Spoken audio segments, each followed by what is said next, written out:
Good evening, everyone. We will call the March the 4th meeting to order. And again, we do not have the flag in here to have the pledge, but I would like for us to open up with that moment of silence before we get into our agenda. So if you would, please join me in a moment of silence.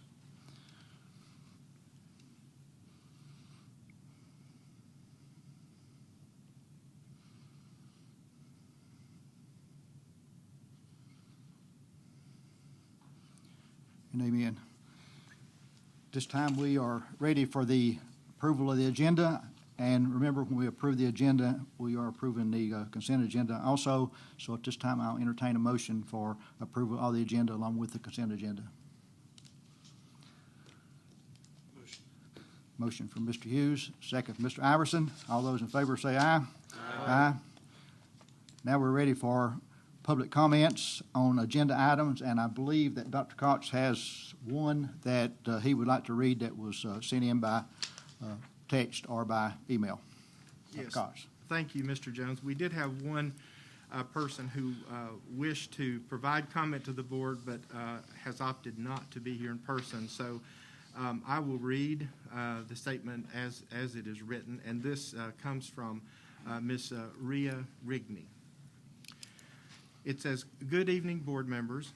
I know you have heard from me many times over the past 2 months, but wanted to reach out one final time during the meeting tonight. I ask tonight that discussion focuses on why we have made the request. To me, those are as follows. Number one, while we followed the process that had been used in the past to name schools, one important part of the process was missing, allowing the name to stay the same. This precedent was set with the naming of the new school built for East Middle. The committee followed this precedent for the renaming of Central's High School, and it should have been followed with the renaming of South High School. Number two, Sullivan North deserves a vote to keep a portion of their identity. None of the choices represented the North community.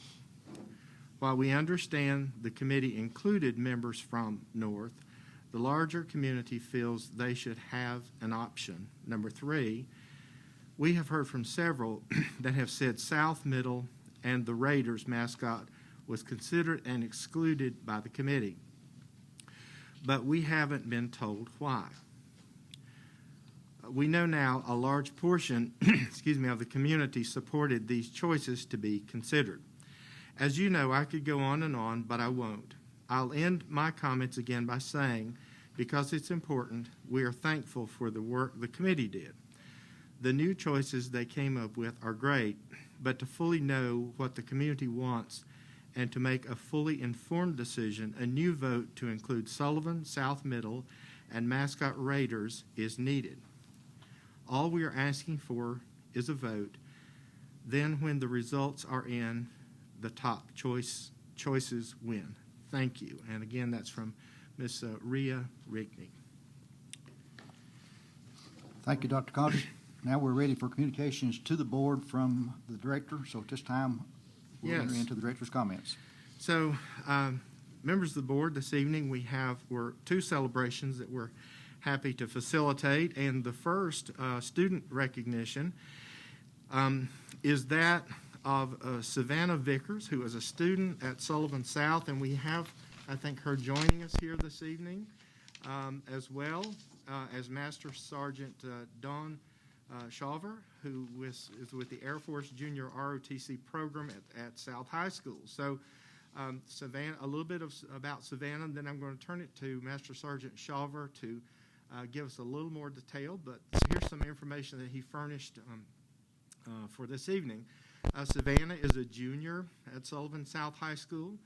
She's a third-year student in the JROTC Air Force program, and she competed for one of 250 scholarships offered by the Air Force, which is a very competitive program. She's been awarded this, and it's earned her a private pilot license upon the completion of the 6-week course that she'll be getting, and the scholarship is valued at $22,500, and this is to no cost to the family whatsoever. So Master Sergeant Shulver, if you can unmute yourself and tell us just a little bit more about this wonderful young lady and perhaps introduce her, we'd appreciate it. Okay, thank you, Dr. Cox. Can you hear me okay? Yes, we can. Okay, great. We've also got Savannah's mother on here tonight. Tracy, if you can unmute yourself and just say hello. Hello, we've got Savannah's dad here too. Say hi, Dave. Hello. Oh, hello. Now, Savannah, she's a very busy young lady. She's also got a job at Chick-fil-A, but I think they gave her a little bit of time off to get on her phone. Savannah, are you on here? I'm here. Okay, hello, Savannah. Yes, we've had the pleasure to have Savannah in junior RTC for 3 years now. She is a junior, and Colonel Rickman, our new this year instructor, he's on. Colonel, if you'd like to say hello. Yes, I'm on. Hello. Yes. Well, we're very proud of Savannah. This is an extremely tough competition. It's very, very competitive. The Air Force, through the Air Force Junior RTC, started this program about 4 years ago. Of course, last year it was canceled due to COVID, and so really for every year that they've made selections, we've had one selectee, and Savannah's number 3. And I apologize for my dogs in our living room. So let me try to go somewhere where they won't bother me. But yes, it was a combination of academics and a very rough test that they put the kids through. And she also soloed on her own with her family and another instructor here in the area. So that helped her a lot too. But there's 250,000 plus cadets worldwide that she was competing against to be in this, and we're so happy that she can do this. She hasn't heard back yet to exactly what location she'll go to. I think she's trying to go to either Embry-Riddle University or which other one was it, Savannah, that you're wanting to look at? The two along the coast of North Carolina. Okay, and these schools are aviation schools, and she'll be learning in state-of-the-art schools with state-of-the-art equipment with brand new $350,000, $400,000 aircraft, or maybe even I think they're about $2 million now per aircraft that she'll be learning to fly. And upon completion, it'll be a lot of hard work, but we know that she's up to it, and she'll earn her private pilot's license, and that's something that not a whole lot of high school kids get to do. So, Savannah, congratulations very much, and this comes from support. I'm going to tell you right now, Savannah, this comes from support not just from the Air Force, but your parents, certainly all of your teachers.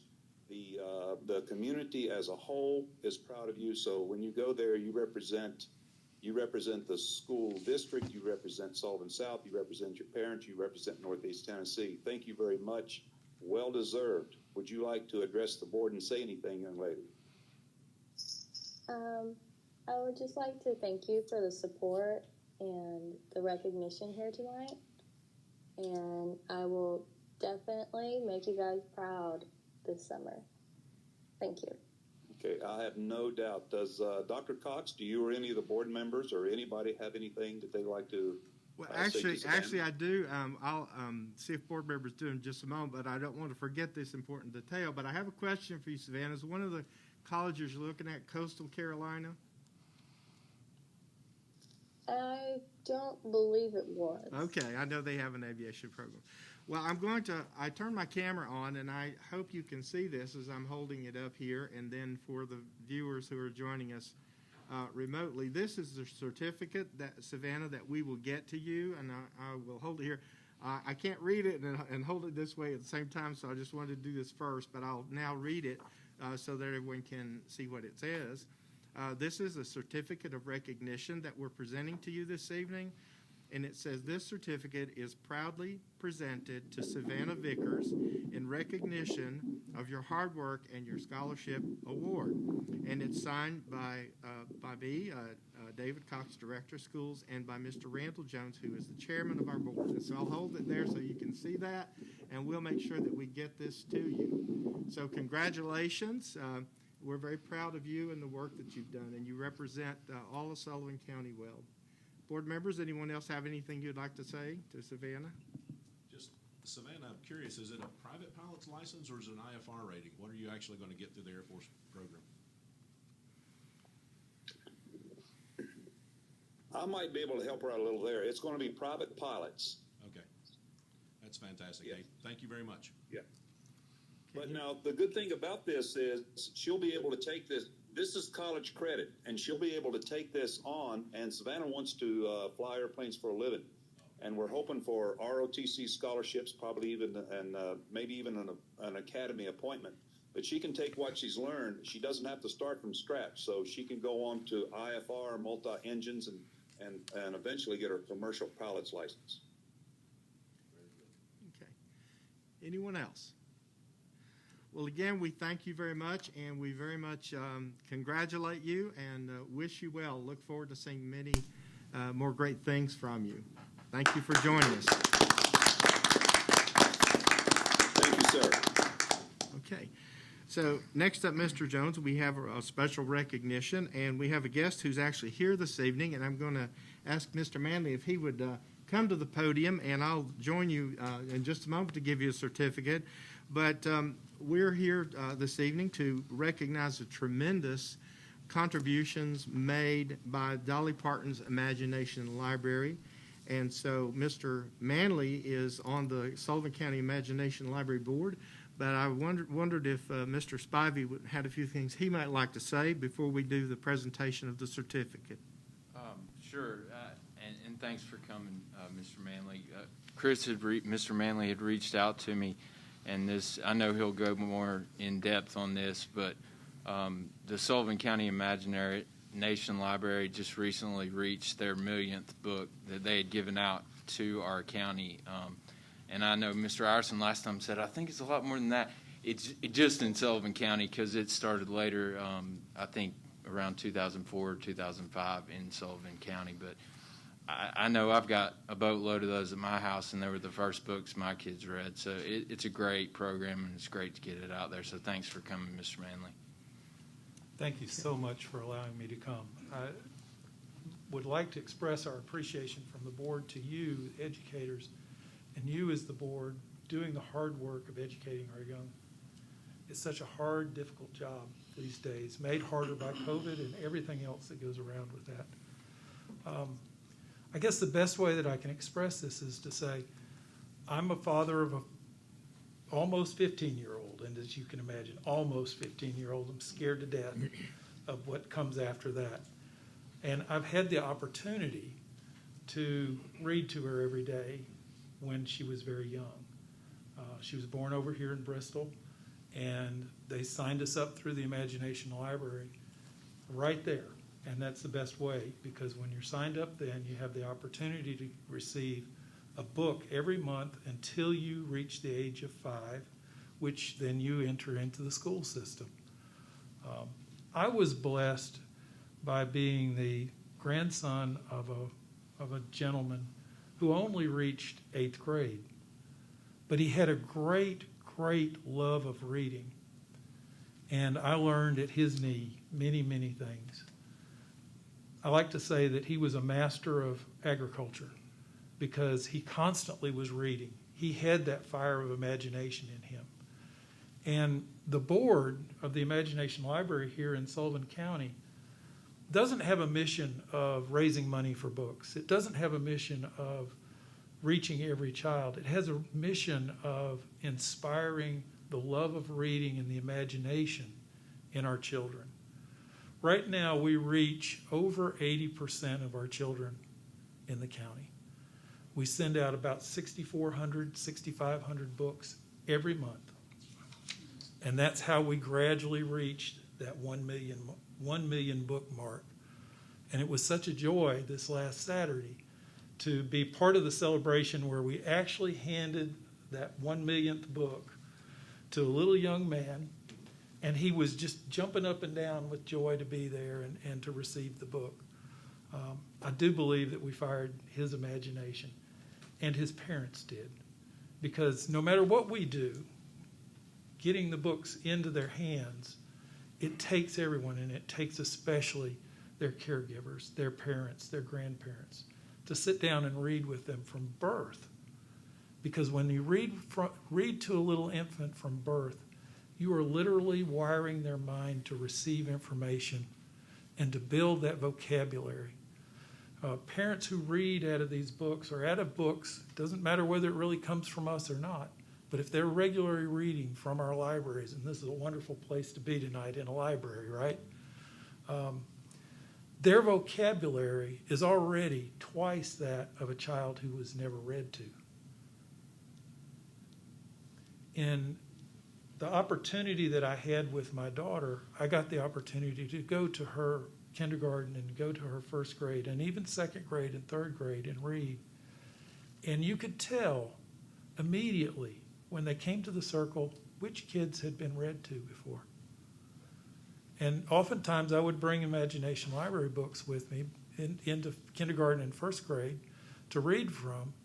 And they would raise their hands and they'd jump, I know that book, I know that book. And they would recognize it. It was really cool to see that.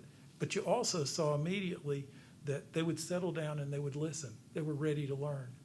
And that's really part of our mission and part of the result that we get from having the Imagination Library here in Sullivan County is that those children that are being regularly read to come to kindergarten ready to learn. They're ready to receive and ready to get that bounty that your teachers have for them. So I can't say how proud I am of the board's efforts over these years to deliver books every month so that we actually reached 1 million books. Now, I brought a special gift for each one of you, and that is a bag, and it's got about a dozen of the actual Imagination Library books that are currently in circulation. And my goal for you is to see them actually in your hands. And of course, Matthew has got tons at his house, so he's seen a lot of them. But when you open them, what you're going to find is they're age appropriate across the span of the time in which we send books to them. So some of them are hardbound books, board books for infants, so they can chew on them and everything else. And some of them are a little bit older. The books that are for the older children even have in the flyleaf directions for the parents on how to use the books. One of the blessings of Dolly Parton's foundation is that she has a board, a special board, that works to find the right books every year for these children. And they come in and out and they adjust which books are actually given. But they're all pretty good books. And I mean, I think you'll see it when you see the quality of the books. So take the books, examine them, and then use them. Find a way to use them. If you get the opportunity to go into a kindergarten classroom or first grade classroom, don't be afraid to pull those out. They'll be appropriate. Probably not the board books, but if you go to daycare, that's a great place for them as well. And I sure appreciate your time for allowing me to come and speak about the program. Thank you so much. Thank you. So, Mr. Manley, again, we appreciate you being here with us this evening, and what a wonderful celebration and what a wonderful mission of Dolly Parton's Imagination Library. And literacy is such an important thing, and thank you for being a part of that and promoting that. And I appreciate the gift of the books. I am a guest reader at one of our fine elementary schools for Read Across America. And so I will take those books with me and share them and leave them there for the students to enjoy. So thank you. That'd be great. Yes. So this evening, I'd like to present you with this special certificate of appreciation. And it says this is proudly presented to the Sullivan County Imagination Library, and it's signed by myself and Mr. Jones, Chair. So thank you so much for all that you do for all of our children. Thank you. Thank you from the board. Really appreciate it.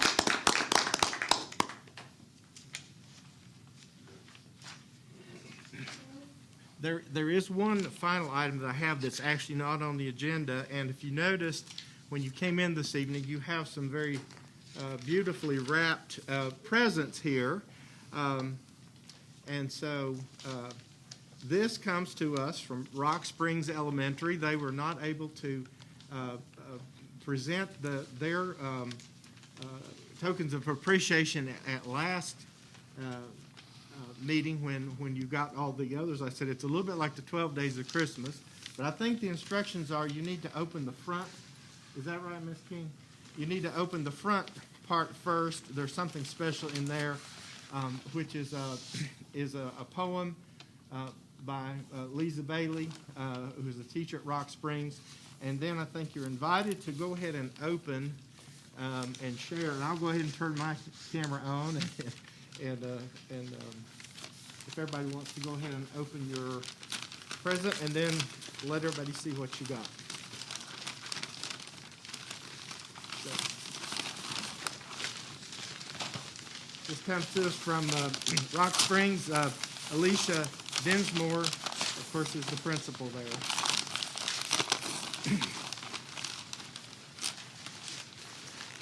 That is one well-tied ribbon.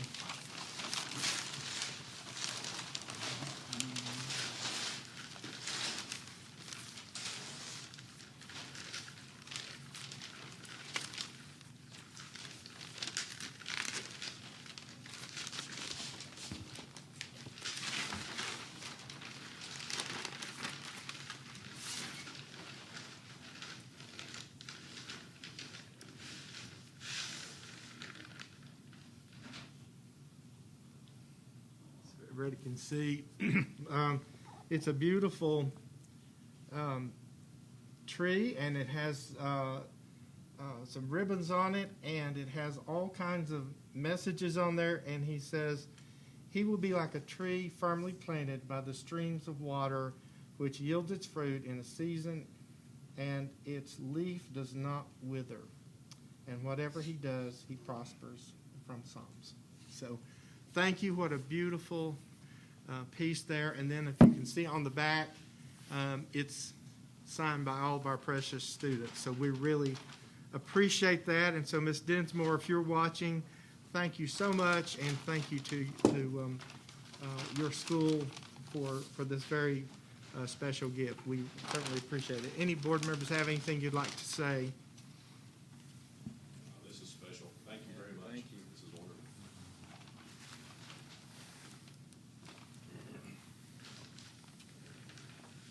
You're on with unfinished business, Dr. Cox. Okay, all right.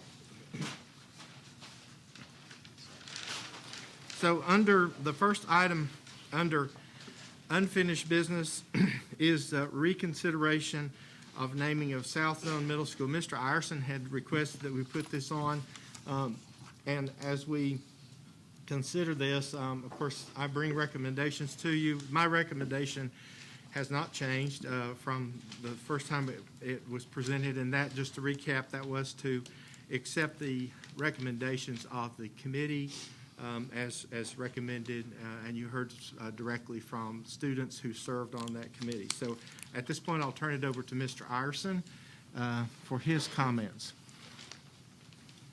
This is just something with the, well, you saw the letters from Ms. Ringley, and the community has reached out to me. I know they reached out to Mr. Robinson also, and the last thing I saw was 672, I believe, were the signatures that they had on there. I understand the process that we went through. Also looking at the policy, this is basically the process to go to changing any sort of a name. The only thing the community is asking is for us to let them have a voice in the way this was done. I'm not going back and reviewing the process that went through. The process, was what it is, and I don't want to go back and say that they did wrong. I don't want to say that at all, because they did their work and they did it well. The community has said that they felt like they needed the same opportunities the East Zone had and the Central Zone had. They want to at least put out there and have Sullivan South being part of their name. The Sullivan South area community chest is right there. The Sullivan South, or I'm sorry, the South View Park is there. There's just a lot of the community has known that area for a long time. We knew that in the beginning that Rebels was going to go away, and that was not an issue. We understood that. We knew it was coming. But we never thought that we would be losing the name of Sullivan South Middle School. At the same time, we think that the North Zone would like to have the Raiders as part of theirs. And we could absolutely be wrong. I just know that the community has asked me to bring this forward. The community has asked, please let us have a voice in this. Just let us put it out there for a vote. If the vote is successful, fantastic. If the vote is not successful, we understand. So that's pretty much all I'm saying now is they have asked us to put it out there for a vote. Are you making a motion? I'll make a motion. Mr. Iverson has made the motion that this be put back out for a vote. Is there a second? Second. Mr. Robinson has seconded the motion. At this point, it's time for any discussion that other board members would like to have. So it's open, the floor is open for discussion. First, I apologize for doing that backwards. Sorry. That's Dr. all right. Cox, has a number been ordered for the school yet? We have put in an application for the school number, yes, for the tenants. We did that actually the day after the board decision, yes. Other questions or discussion items?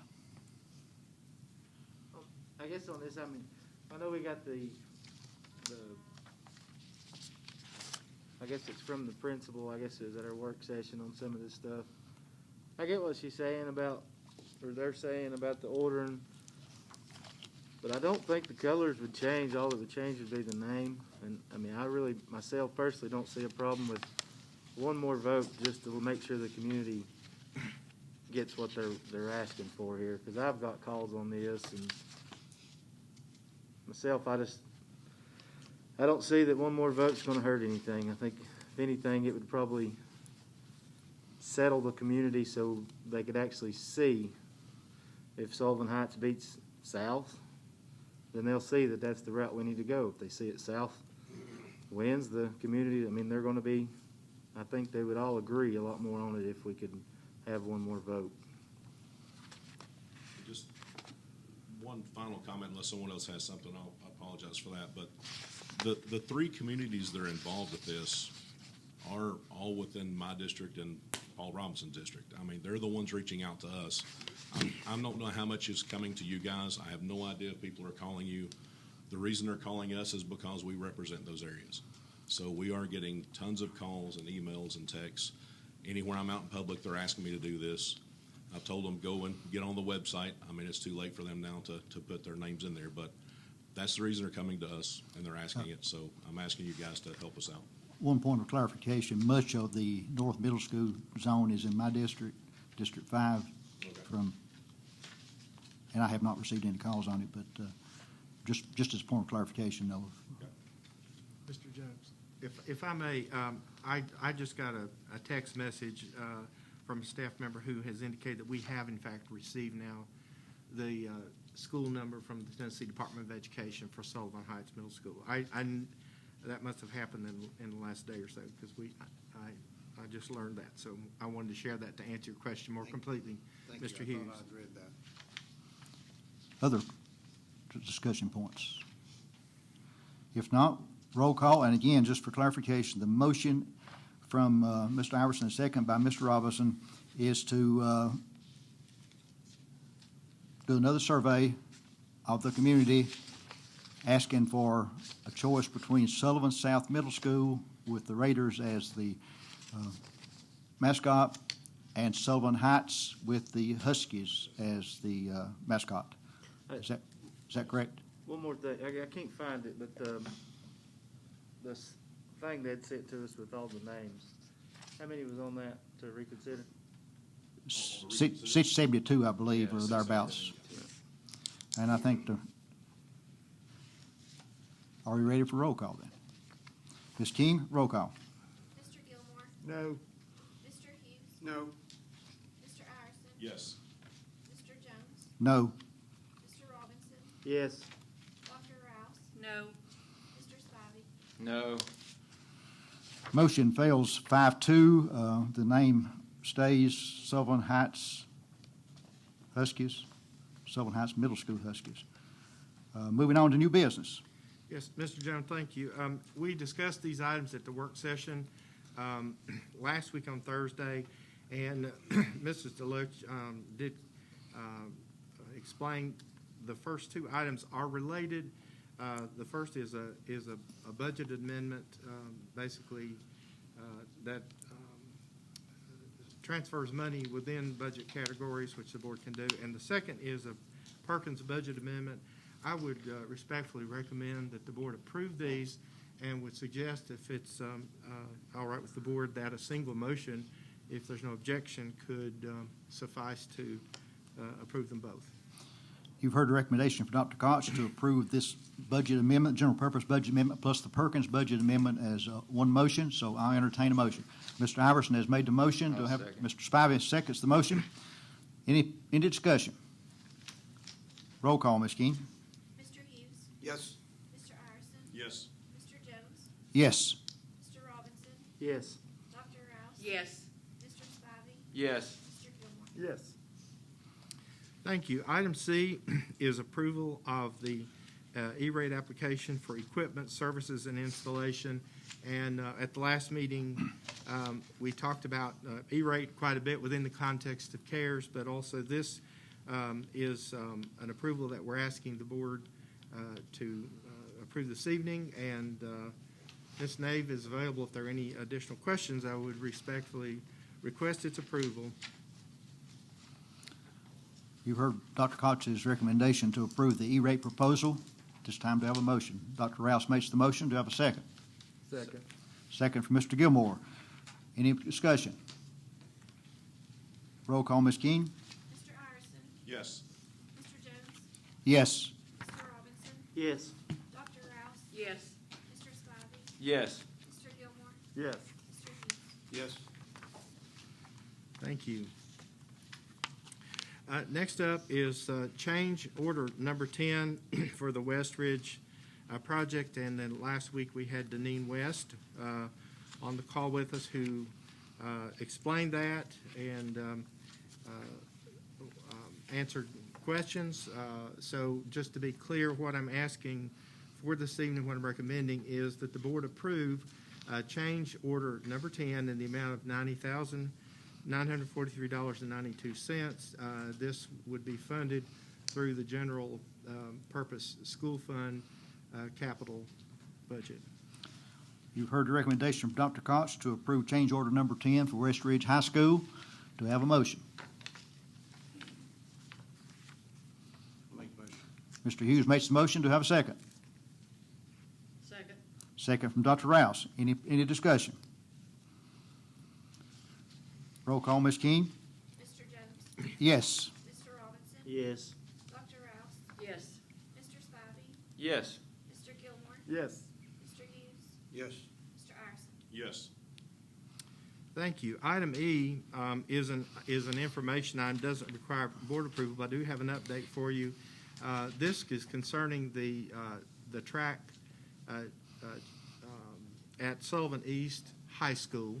As you'll recall, the board's preference was after the first presentation to take out the asphalt track and to replace it with new, rather than just put the latex finish on because of the condition of the underlying asphalt. And you did take action to authorize the executive committee to execute that as a change order, but in further research, we learned that because it was a significant change in the scope of the work, it would have to be rebid. And so we are proceeding with that. I'll just call your attention that there is additional engineering and design work that would have to be done in the amount of $9,500. So that work is underway. So as soon as that's done, we will have the bid documents ready and on the street. And the board's action, the requested action would be to accept a bid once we have the bid information. So again, that's an update. There's not any action required. And if you have any questions, I'll do my best to answer them. Dr. Cox, is there a timeline that you're looking at for that to be completed before we start bidding? I think it's addressed in the, if you look at the there's a letter that's attached, and I believe it's the second page. It's anticipated that this additional work will take about 30 weeks to complete. That's once they get underway. And of course, I can't tell you a precise timeline for when the bids will, be received. And this, but it'll come back to you for approval at that time. and this will not slow down the turf project, No. but the way it's It said, will so not. we should be good on that part. Thank you. Okay, and that's just fulfilling the board's wish to do this the right way, I think you all said, so, okay? Okay. The next item is, I think, just really a discussion item. We talked about this at the work session. Mr. Iverson had asked that we discuss that, and we are in the process of trying to set up some times for an initial meeting. Mr. Iverson, do you have any further comment on that? No, thank you for getting on that right away. I really appreciate that. Okay. Okay, and so, Mr. Jones, the next item is director search. Director search, last week, the board informally approved me to go talk with Mr. Rafalowski about the possibility of assuming the interim superintendent's position or the interim director of schools position. Ms. Rafalowski did say she was interested in doing that and willing to do that, so I bring that back to you for your further direction at this point. Mr. Chairman, I would move that we suspend policy 5.801 and before we move forward. Okay. To give you a background on that, policy 5.801 is the director of schools search, telling what the procedures are going to be.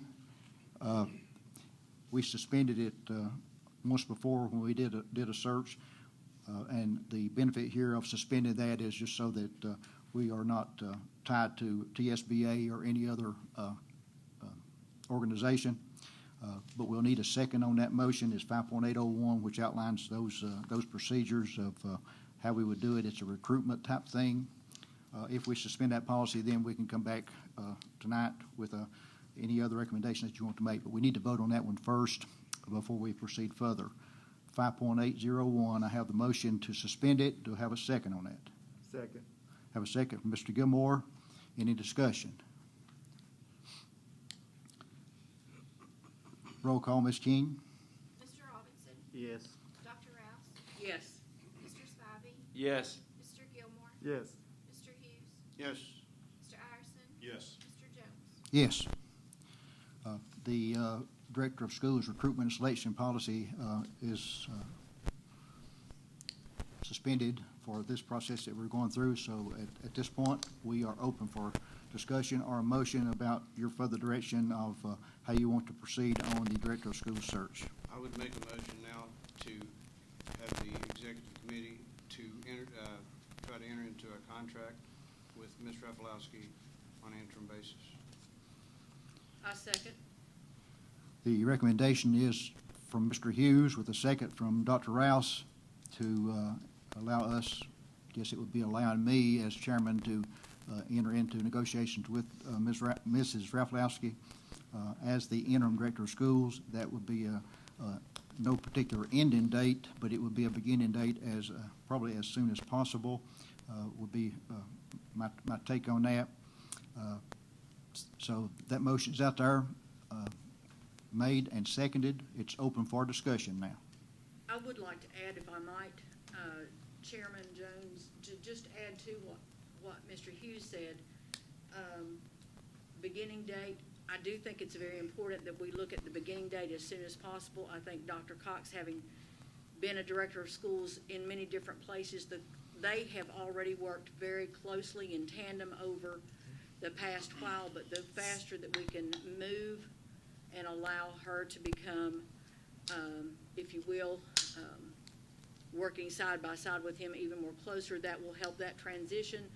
And as we talked about last week in the work session, the next 6 months is crucial for Sullivan County to be able to move forward and to move forward positively and effectively. So the sooner that effective date, the beginning date would be best. I don't know about what others have to say. Other points of discussion. I would like to reiterate what I said last week. I have total and complete confidence in her abilities. She did such a good job when she was here. We're very fortunate to have somebody in the wings that can step in and not miss a beat. And we're very fortunate to have somebody like her, and she has my full confidence. Any other discussions? Just out of curiosity, I know I'd asked if anybody else at the main office was interested. Anybody ask anybody else? This isn't a knock on Miss Robolowski. I hope she don't take it that way. But I also know she retired. And I also know we have some in our office. Dr. Cox isn't leaving until June 30th, I believe it is. That gives them quite a few months to work right beside of him if they're interested. We could find a gym in our main office. I'm pretty sure Miss Robolowski step in. She's going to retire again probably 6 months. So we're going to be right back where we're at. That's why I was asking if we had anybody in the main office interested. So maybe we could find that gym in our own system right now, and we wouldn't have to do a full search later down the road. In response to that, I did talk with the ones who are currently assistant directors, and they have no interest in making application for that. I did not talk with any principals to see if they have an interest or not, but I did talk with the two who are currently serving. The decision later on to do a full-fledged search, or the decision, whatever the board would want to do, hopefully it would be during a time of smoother waters with the schools being opened, new middle school, the two new middle schools that we're getting ready to open, plus the high school consolidation and everything. There's just lots of pluses to somebody stepping in who's actually done the job before, and I was afraid she would say no, but she did say yes and is very willing to do that. The other thing is we currently have a supervisory position open here at Central Office as of next Friday, I believe. We have an individual who will be leaving, so it's not like we're adding additional money to the budget to do that. But Dr. McClellan is leaving and going to work for the State Department as effective, I believe, March the 12th, and which leaves that position open. Not that Ms. Ralphowski would be doing all the work that she would be doing there, but it does take care of any monetary questions that someone might have in the budget. And it does allow time for other people in the near future or within the next year, whatever it happens to be, to talk with us about what their aspirations might be. Being a superintendent is a very challenging job, and it's not one that just because you're certified. We have 3 people in this room right now, I think, in addition to Dr. Cox, who's certified to be superintendent, Dr. Rouse, Mr. Gilmore, and I, all 3 hold those certifications. That doesn't mean that someone can step in and do those type things. But if it's crucial that whoever takes the position hit the ground running. And the good thing, as Dr. Rouse said, it's going to be in tandem now if we vote to do it with Dr. Cox, and we're going to have 2 people with experience to continue the job that needs to be done between now and, well, not just August, because August is just the beginning of some things. It's going to, but I do respect what you have to say on that, Mr. Robinson, that we need to look to see. And I think this board as a whole need to take a look at trying to do an administrative training type program for people in our system that we have not done in many, many years, because when you start looking at who holds the certifications for just principals positions, there's not that many who hold those certifications. So we need to make it attractive in some form or fashion to get people involved and do that. And I think it's up to the board to step up and do some type of either administrative bonus to get someone to go through it's not an academy, but there's other ways of doing it to see if they are interested. But that's coming from experience of other comments. Just one question. I looked through the policy and I can't find it anywhere. Is there, and it may be because it's just, there is no real answer.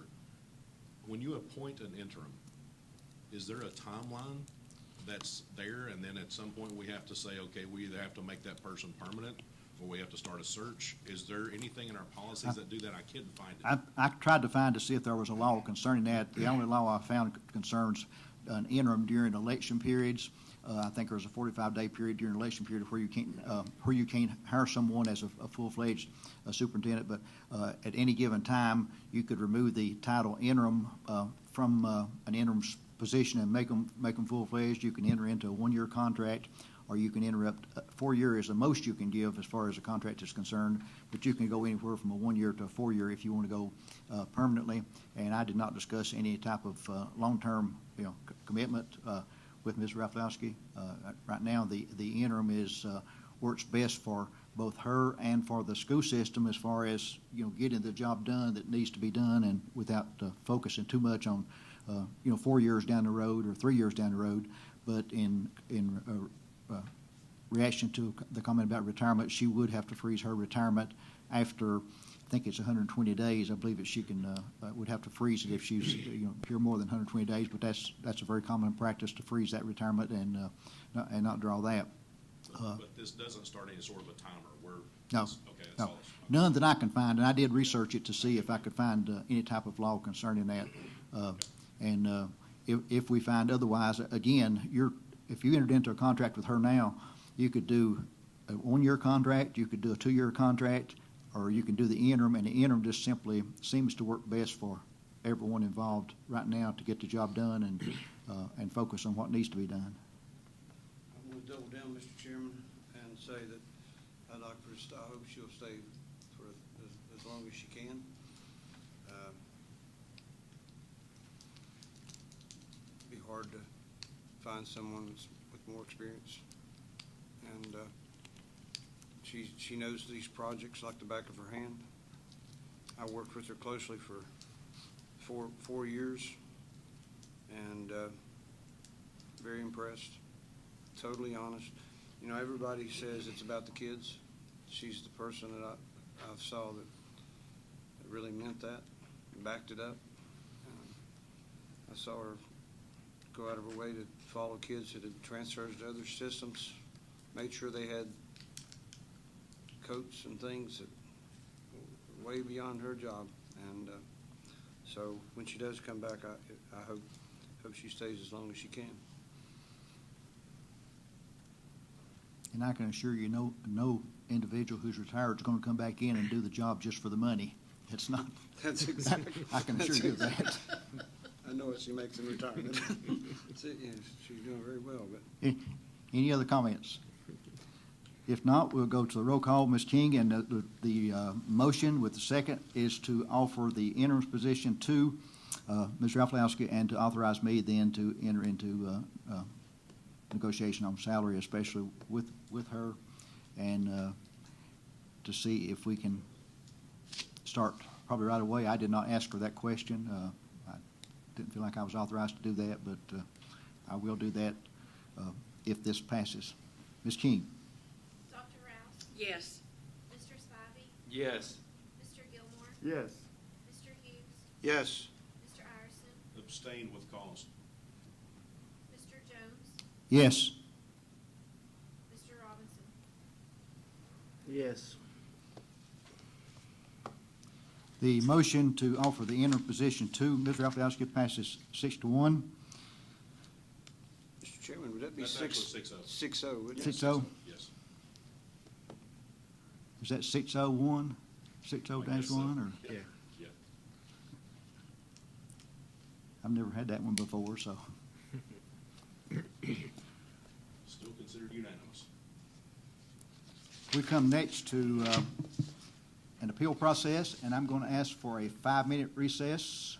This process I have allocated up to an hour. It may take longer than that, may take less than that, but we have reached the point of 7:20 and 5 minutes, and we will come back.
Order now.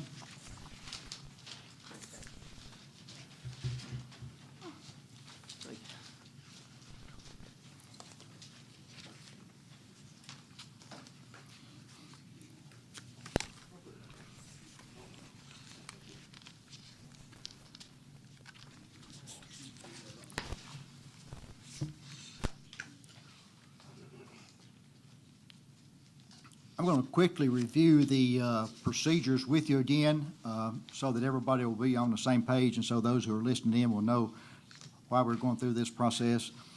This is the hearing procedures for the appeal of a reprimand.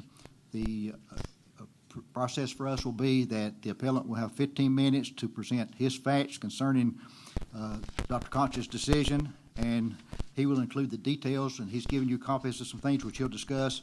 At the end of his 15-minute period, Dr. Conch then will have 15 minutes to talk about the steps that he followed and the reason for that.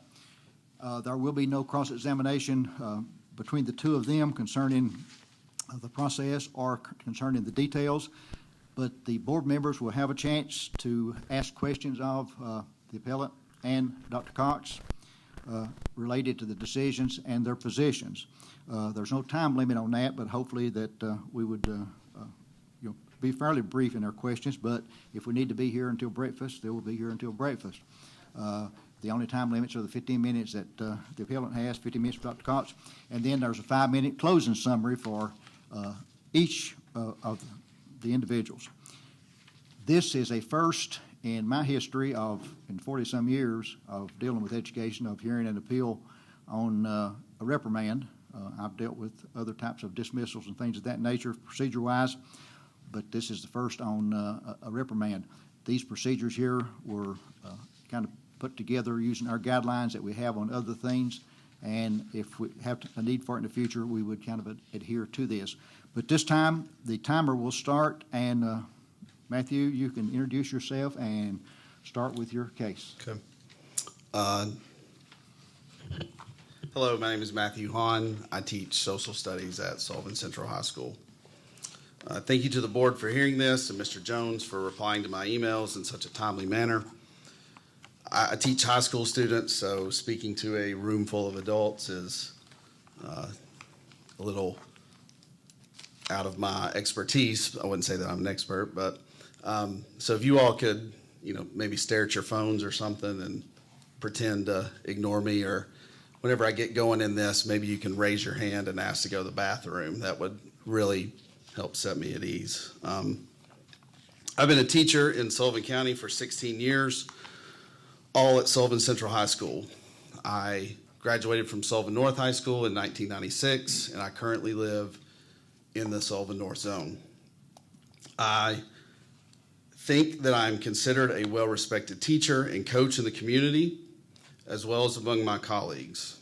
To find myself here before you and the taxpayers tonight is an unnerving and unsettling experience. I do not wish to be here. However, I believe I am here not only to stand up for myself, but also my colleagues who one day might find themselves in a similar circumstance. I am also here to ensure that if a teacher's actions merit disciplinary recourse, the proper steps are taken by the central office so the offenses aren't repeated and you aren't here again learning procedure was not properly followed. At each step of this disciplinary process, I've been treated unjustly. I've asked the central office verbally and in writing for justification and answers to the cause for the reprimand. There has been no communication between the central office and myself or my administration. Since the central office has been unable to provide me with any answers or response, I have formally asked that the reprimand be removed from my personnel file. My appeal is simple and twofold. First, the office of Dr. Cox and Ingrid Deloach did not follow the Sullivan County Department of Education progressive discipline policy.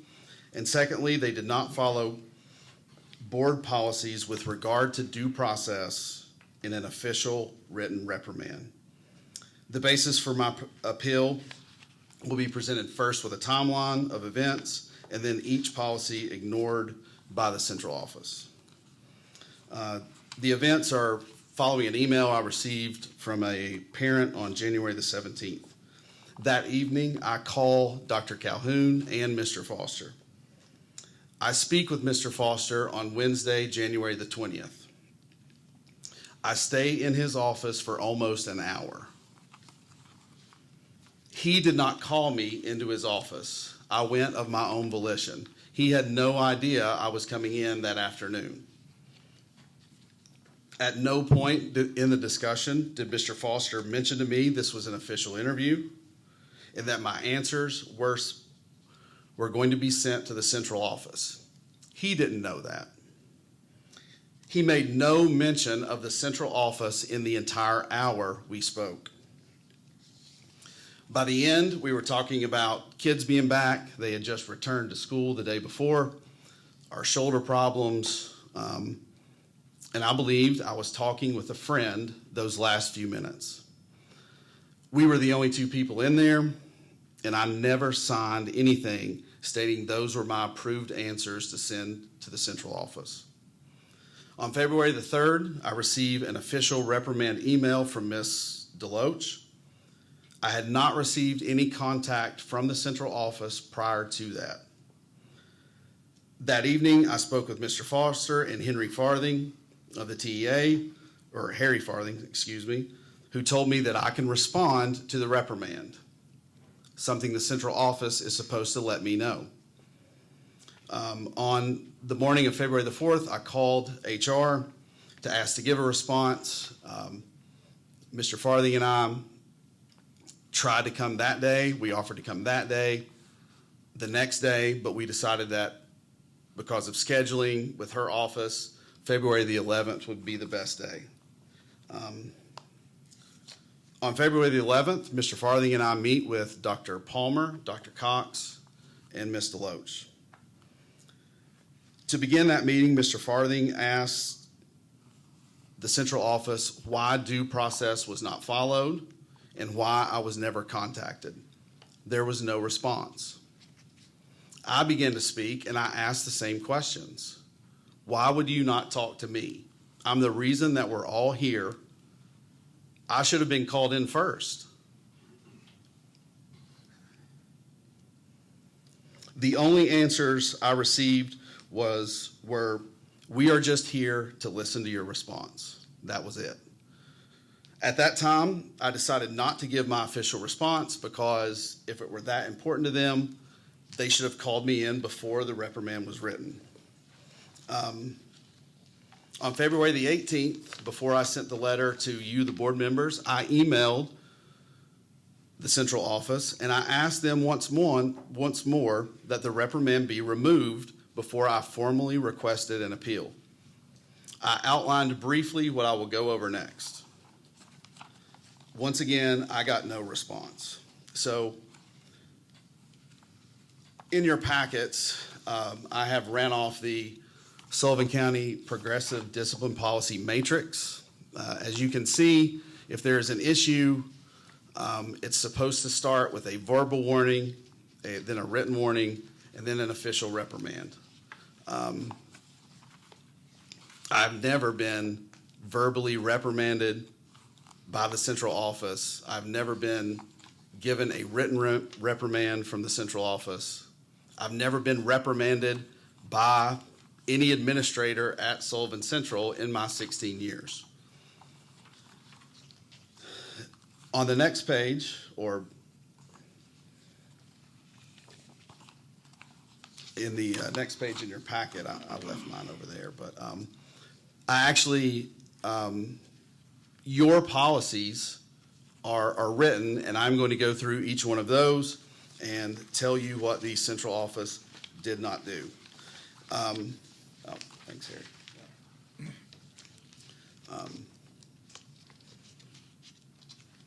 So for all of these reprimands, or written, verbal, or official, there is a system of due process, and it's there for a reason. So prior to disciplinary action, that is on, let's see, I believe that is C1 is where we are on page 7 or 8, I'm sorry. Yeah, C1. These are the due processes. They will complete an investigation. The case facts should support a decision to take this type of employee discipline. Or, I'm sorry, not the first one, I'm getting a little confused here, or not confused, just a little mixed up. But in C1A, a sufficient amount of time to respond to the allegations against him or her. Well, in order to be given an efficient amount of time, that was something I think I would need to know about. The next one, an explanation of the reason for taking disciplinary action. I was given no explanation. Once again, I was not contacted by anyone at the central office. Consideration of pertinent aggravating or mitigating factors. It is unknown whether the central office considered those before making a decision to take disciplinary action. If they did not share this with me. The one thing they did do correct throughout this whole process is they did notify me that more severe discipline may follow, and that was in the reprimand. Still in C, on procedural considerations for an official reprimand, I'm going to read this aloud. After listening to the employee's response and before issuing the official reprimand, the director of schools or his or her designee will state his or her reasons for taking disciplinary action, if warranted, and reference the aggravating and mitigating factors considered prior to reaching this decision. My responses in the reprimand were 2 sentences of an hour-long conversation I had with Mr. Foster. Those sentences were incorrect and taken out of context. How does the central office even know that he asked me those questions? There was no third party there to corroborate anything that was said between him and me. Essentially, what they did was play a game of telephone. They asked him to ask me questions. It would have been simpler just to call me in. I'm a social studies teacher. I like to talk.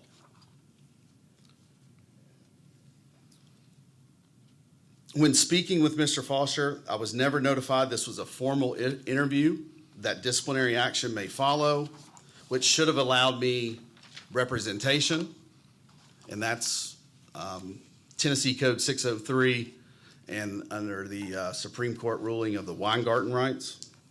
I was never asked to sign anything that indicates those were my approved responses. I would not have signed that if I knew that he was sending those 2 sentences.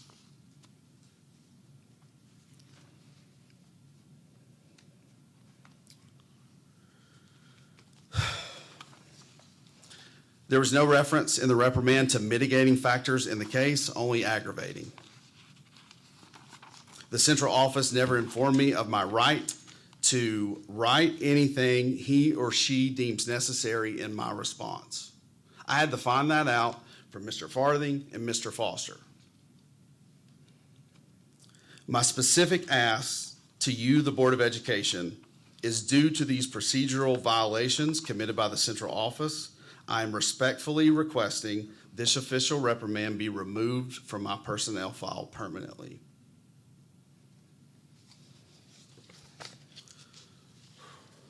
That's it. That's all I got. Dr. Cox, you have 15 minutes to respond.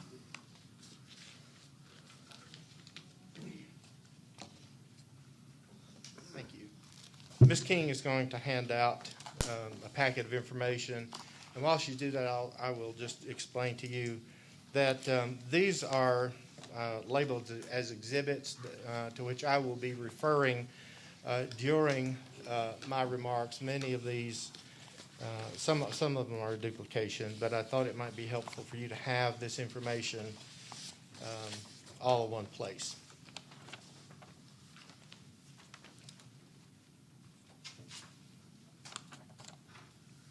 Does everybody have your copy?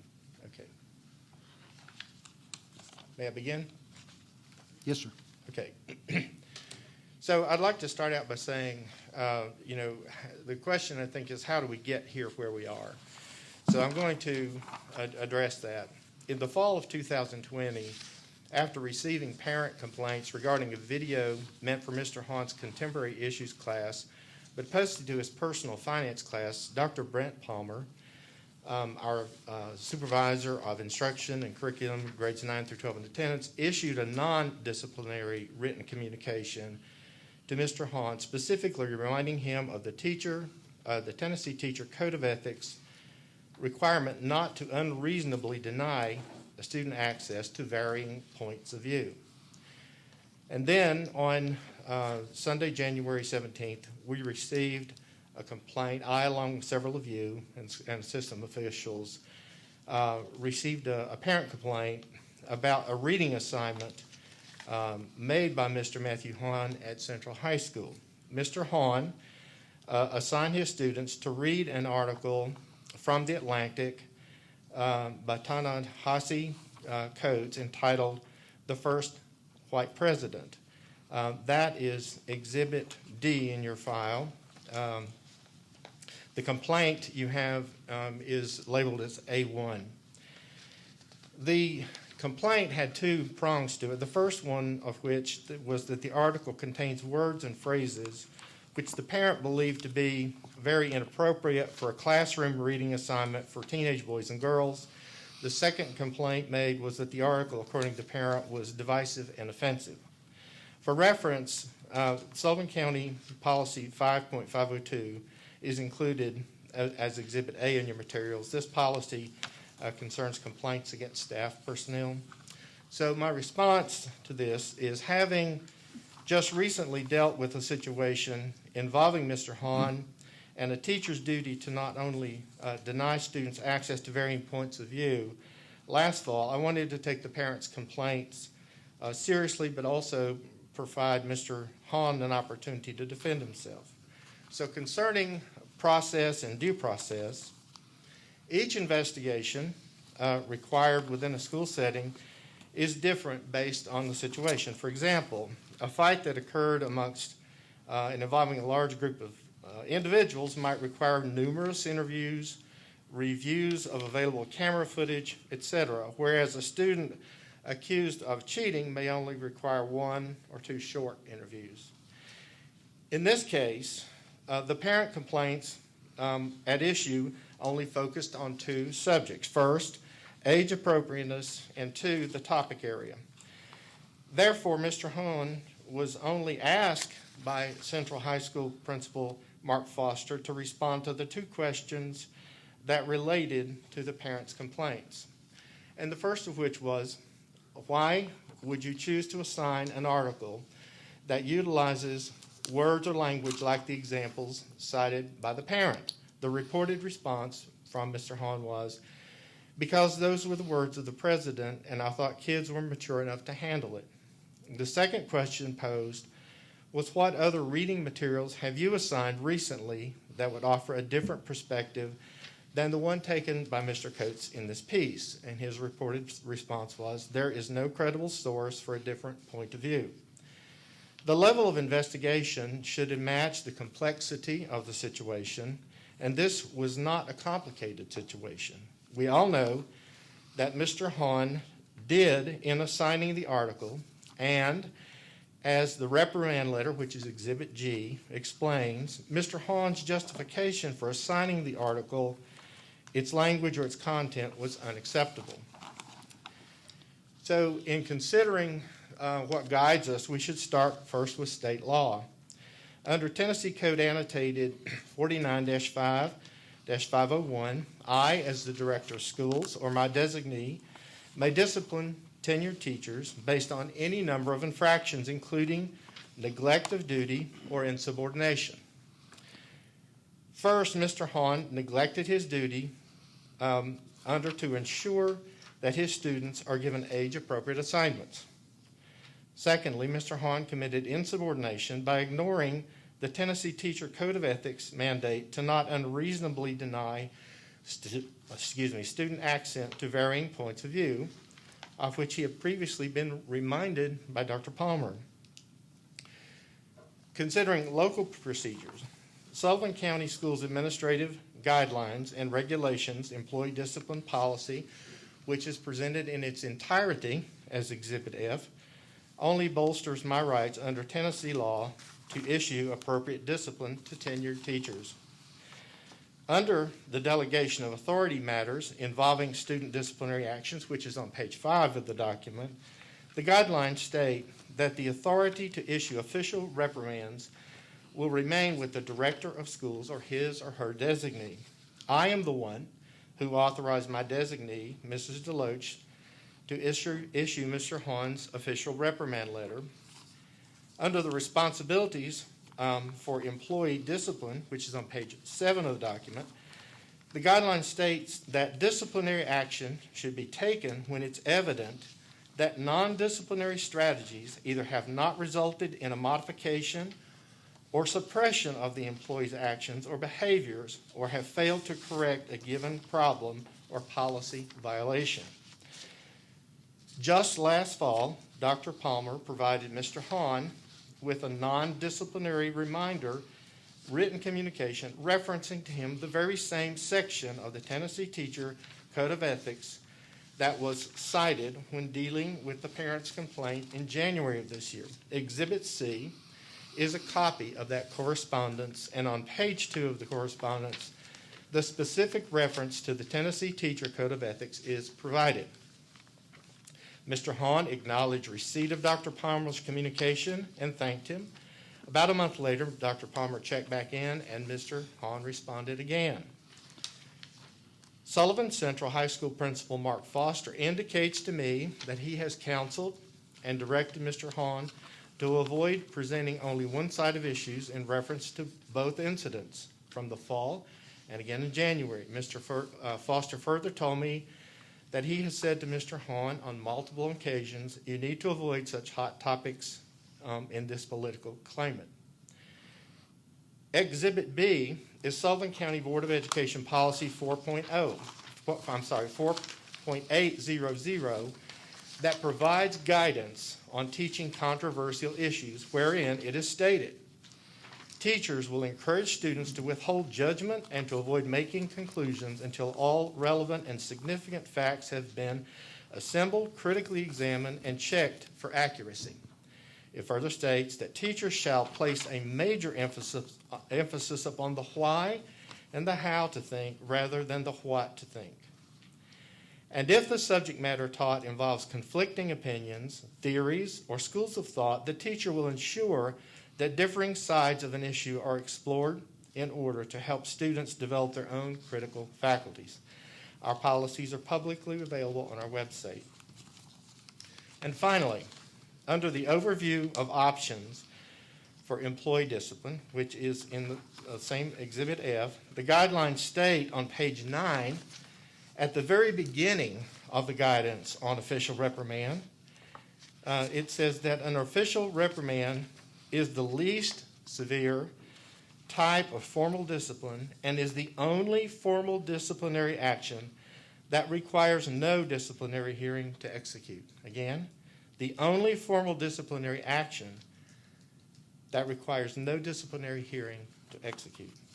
Mr. Hahn was provided with a clear opportunity to address the two relevant questions, and I or my designee did not need a formal hearing before issuing an official reprimand to Mr. Hahn, outlining my issues with his responses and with his judgment in general. Mr. Hahn requested a meeting to respond to the letter of reprimand as evidenced in a transcript, which is Exhibit E, of his voicemail message left with Mrs. DeLoach on February 4th, 2021 at 8:22 a.m. On February 11th, such a meeting was arranged. Mr. Hahn, his TEA UNISERV representative, Mr. Farthing, who's here this evening, Dr. Palmer, Mrs. DeLoach, and I were all present. During this meeting, and despite several attempts by Mrs. DeLoach and by me to remind Mr. Hahn that this was his opportunity to provide the response to the letter that he requested, he refused to do so, thus rejecting an opportunity for additional due process. He only wanted to argue about how we were procedurally wrong by issuing him a written reprimand. When I asked him directly if he disagreed with the characterization of the questions that he was asked by Mr. Foster or his reported responses, he refused to answer. And he said to me, "I am not answering any of your questions until you answer mine." In conclusion, as much as Mr. Hahn now wants it remains uncomplicated to me, a tenured teacher with a recent history of poor judgment related to the same class, assigned an inappropriate article that was laced with vulgar language to his students, and then illustrated poor judgment when asked to justify that assignment choice. Mr. Hahn was given a chance to defend himself, and he failed.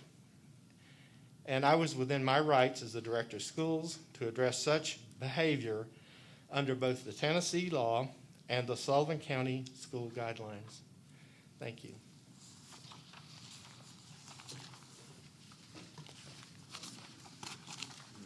You've heard the presentation by Mr. Hahn, the appellant, and you've heard the presentation by the Director of Schools.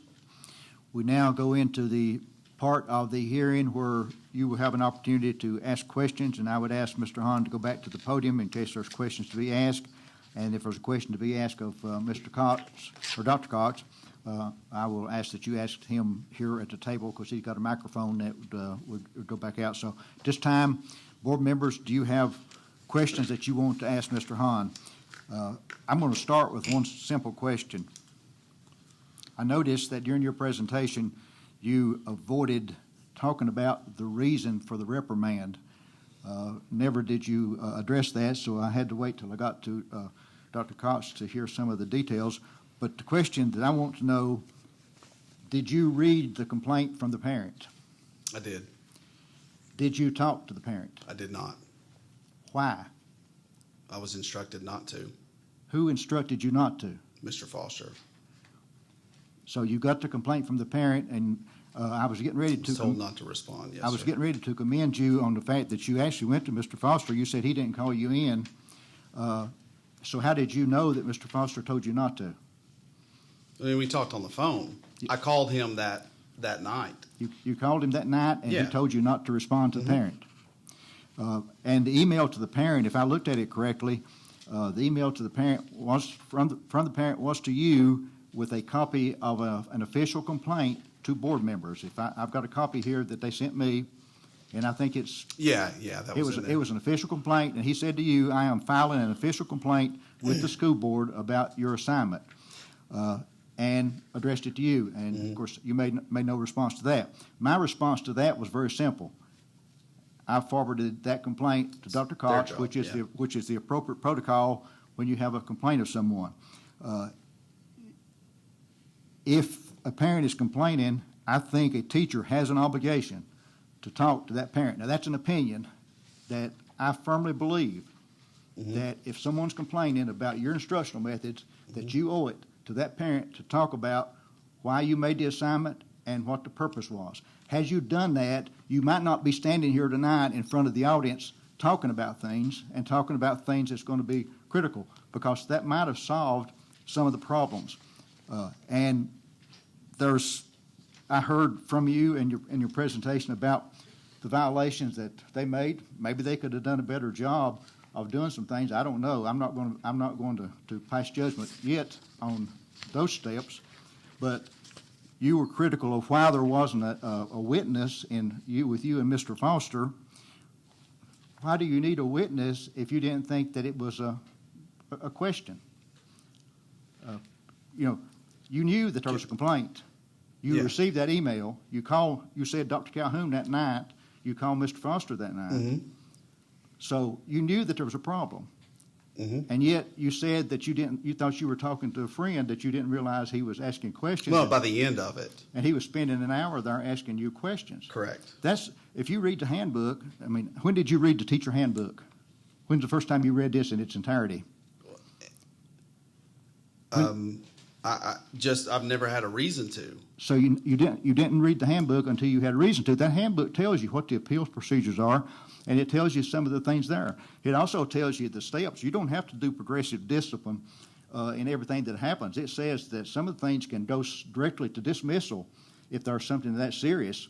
So, you're coming and appealing a reprimand that is not the final step. The final step is recommendation of dismissal for someone. But you are appealing a reprimand, and all you've asked tonight, all the questions you've asked tonight deal with procedures.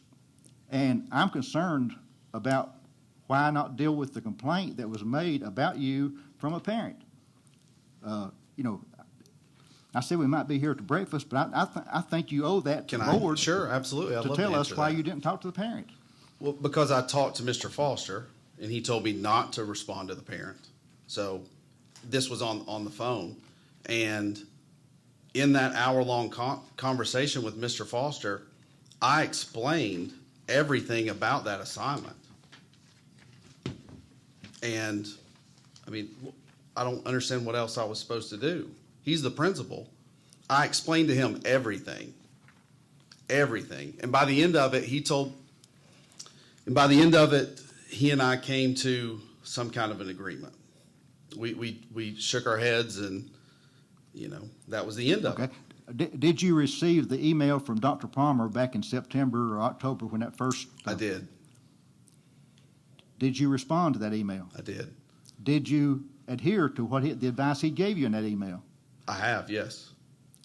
But yet you've got another complaint that deals directly with that one. Well, we're only looking at one class period, too. These are very, very complex issues. And so it takes more than 45 minutes to talk about some of these issues, like racism. You can't cover that in one class. And what's the opposite of racism is racism. How am I supposed to show an opposing viewpoint to that? There are some things that require fact and logic and reason. And in that episode from the fall, I gave the facts. I gave facts. That's it. And you gave facts to the wrong class, is my understanding. Well, we're using a new system. We're taping our lessons for the first time, and I've got kids at home. I've got kids in the classroom. All teachers had a lot of problems with that. That was a mistake. I apologize for that. But it was also an opportunity for someone to give you direction and advice about what to choose for a current issues or a contemporary issues type class. Mm-hmm. And this is the same thing that happened in January. January the 17th, I believe, is when you got the letter of complaint from the parent. Yes. That's when I received it. You didn't get a letter of reprimand until February the 3rd. Mm-hmm. That's about 17 days, I believe, or thereabouts. Okay. And during that period of 17 days, did you have any discussion with anyone? Did you talk to any administrator about the problem? No. And during that 17 days, was that student still in your class? Yes.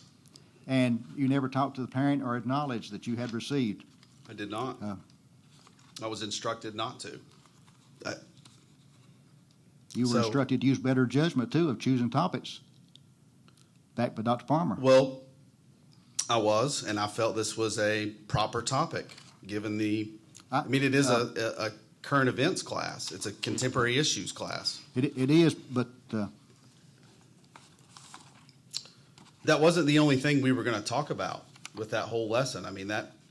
That's just one viewpoint, and I instructed the kids as much. I said, this is a viewpoint you are not going to hear in Sullivan County. They've probably never heard of this award-winning author, an American voice we should all be listening to. Is that an opinion? Yes. Okay. But, I do teach social studies, so I feel like I have better opinions. I feel like I have a qualified opinion, I'll say that. Not better opinion, it's just a qualified opinion.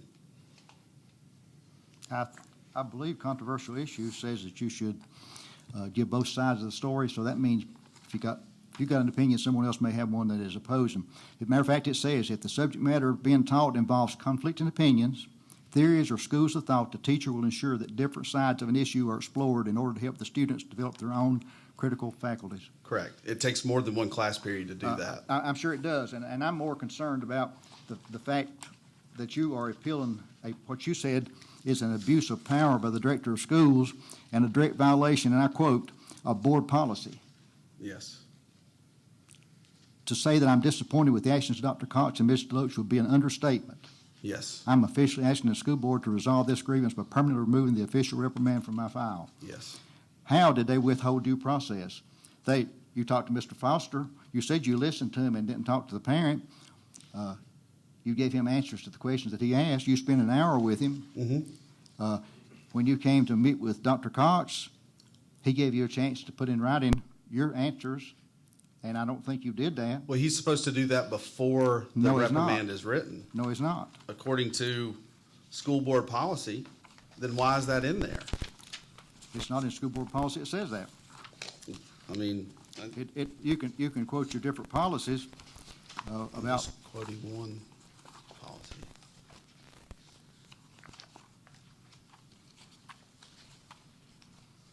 Whenever a complaint by an employee is made to the board as a whole, as an individual, it will be referred to the school administration for study and possible solutions.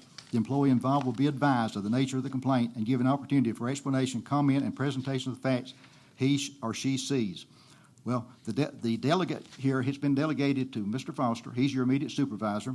If you look at board policy, you'll see that your immediate supervisor can be the principal, it can be a supervisor, or it can be the director of schools. Mm-hmm. And the director of schools is the ultimate authority there. Correct. So you met with Mr. Foster. You said 1 hour that you met with him. I did. And you talked with him about what you did. You said you I most defended certainly did. you Yes, sir. defended your choices Yes. of what you did.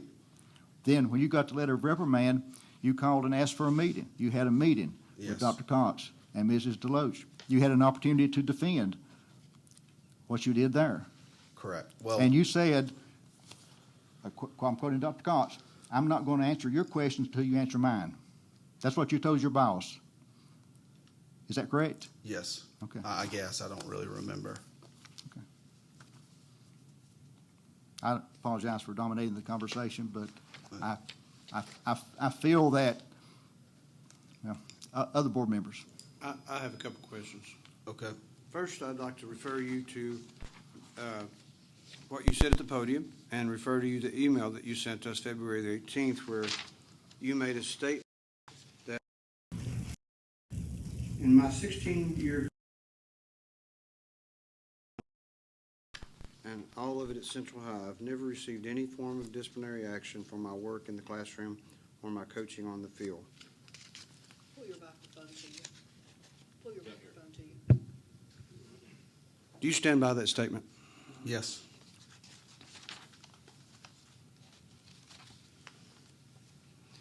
You feel like that you weren't given the proper procedure wasn't followed, correct? Yes. What do you think should happen to a student that posted the video that you produced? I think they should have been disciplined. So you think a student should have been disciplined for posting a video that was on video Right. to the public? Yes.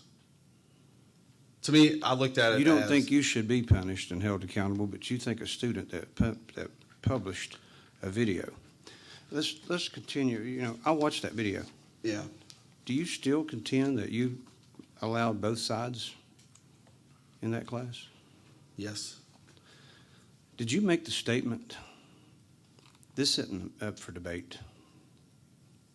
This is white privilege in that Yes. video? I did. Did you ask a question? Does anybody in here know what it means to defund the police?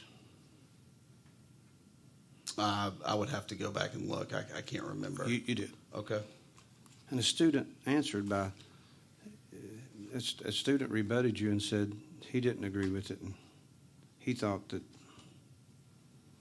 it would cause anarchy. Okay. And you replied and said, now, we're not talking about doing away with the police. We're talking about defunding them. Correct. Don't you find that an odd statement for a finance teacher to make?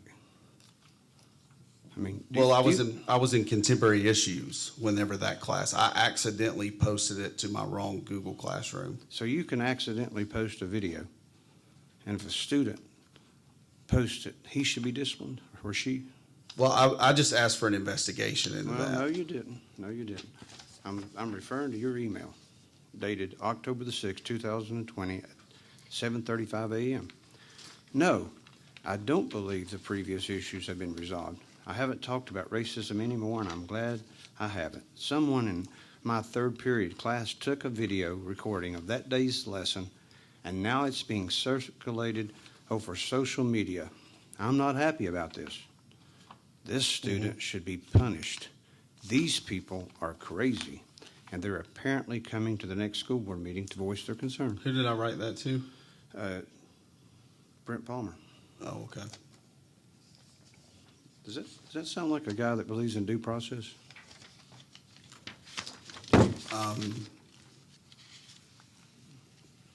I just, I had a student take a video of me and post it online one time, and they received some disciplinary measures. So, I probably. You know, we're teaching virtually at this time. I've watched your class. Yeah. I've watched physics class at East. I've watched many classes during this pandemic. So why would a student need to be punished for posting a video that's virtual anyway, and then the teacher not be held accountable for what's in the video? Well, I never. I feel like I'm accountable for it. But you don't think you did anything wrong? Is that correct? Um, You still with the- contend that with the video or with the reading assignment that you did nothing wrong. Is that correct? In those particular classes, yes. But sometimes we spend weeks on issues, and I was never allowed to move forward to show other viewpoints. That was just the opening to a class. When a teacher makes a statement that there's nothing to debate here, does that sound like a statement that inspires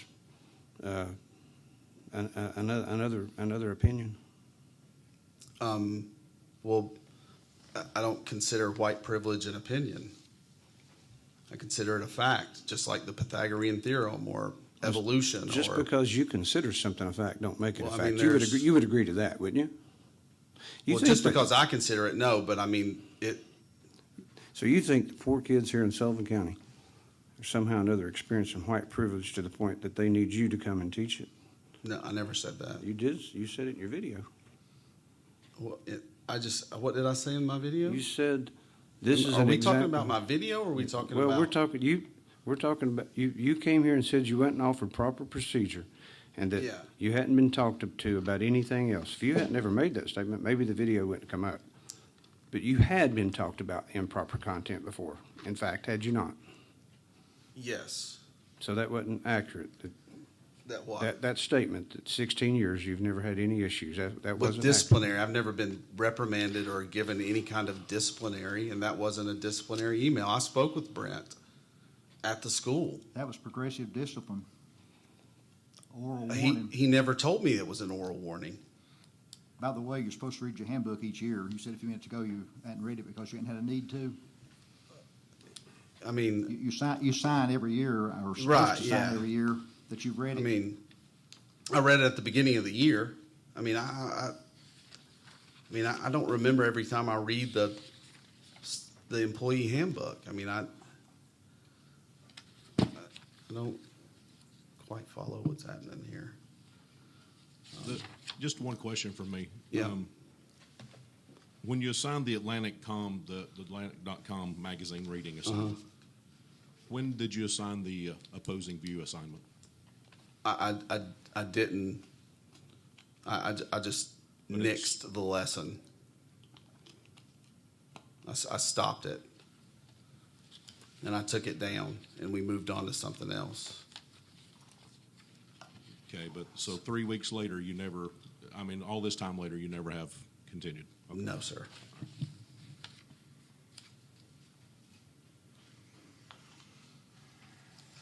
Other board members, questions?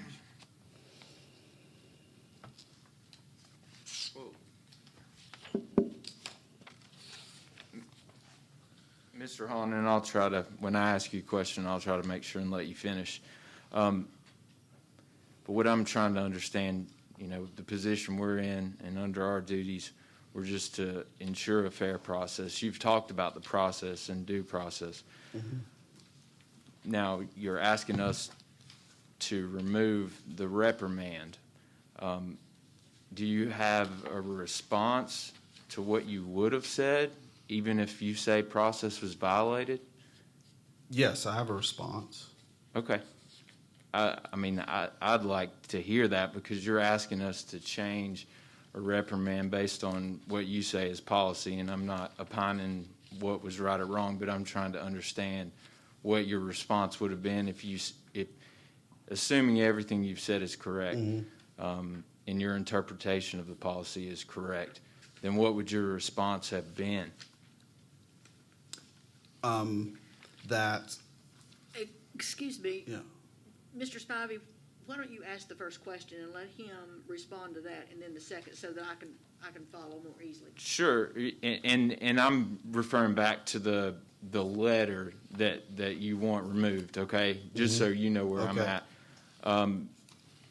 It states, after receiving Mr. Hill's complaint, you were asked to respond to 2 questions. One, why you would choose to assign an article that utilizes words/language like the examples cited by Mr. Hill. And now, they've characterized your response in the letter. I don't want to do that. I'm asking you Yes. what the response to that would be, because I want to ensure fairness and give you Okay. the chance to make that, because all we've talked about is procedure. Okay.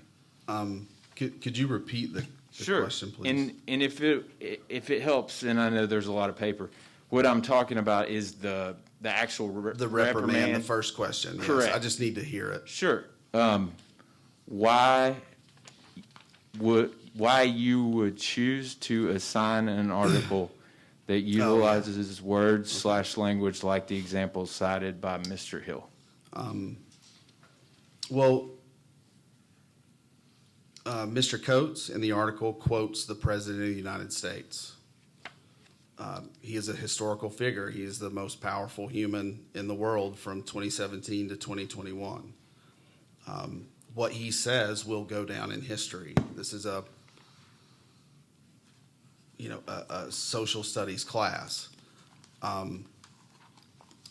I, in high school, read Catcher in the Rye, and I read Toni Morrison's Song of Solomon. I got a very good education at Sullivan North, and there was language like that. It was also in the reprimand. I did tell Mr. Foster that it was not just the president; it was his chief of staff, Mr. Bannon. I did say that, but I felt like the kids in my class. If 70 million Americans are going to vote for someone who uses language like that and is in the White House, then our high school students should be able to read that. And, and I told the kids that we're going to look at the 2016 election, and I said, this is not the only viewpoint we are going to talk about. I said that to them. And I even asked them, what were some other things? And they said, social media. And I said, absolutely. Mr. Trump was former President Trump was a social media master. Russian interference, absolutely. We're going to talk about that.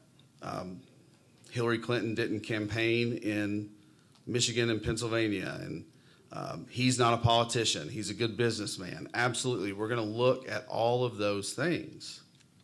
And I can't do all of those things in a 45-minute class. I mean,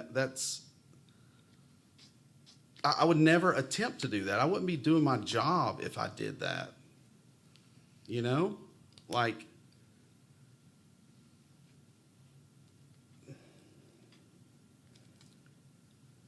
Matt, yes. can I jump Yeah. in, Mr. Spivey, for a Yeah. second? Sure.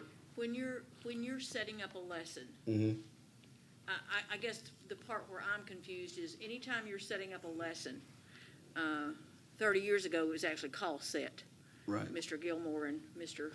Jones will remember, Dr. Cox. But when you're setting up your lesson and you're getting ready to go forward, that's the day that you roll out. We're going to be doing this, Right. this, and Yes. this. Yes. And I would assume that day when you rolled out your lesson, that you would have covered varying sides that day, in that we're going to be covering this side, we're going to be covering this side, and this is how we're going to cover this side. And at that point, it would just have been broad topics, not in detail.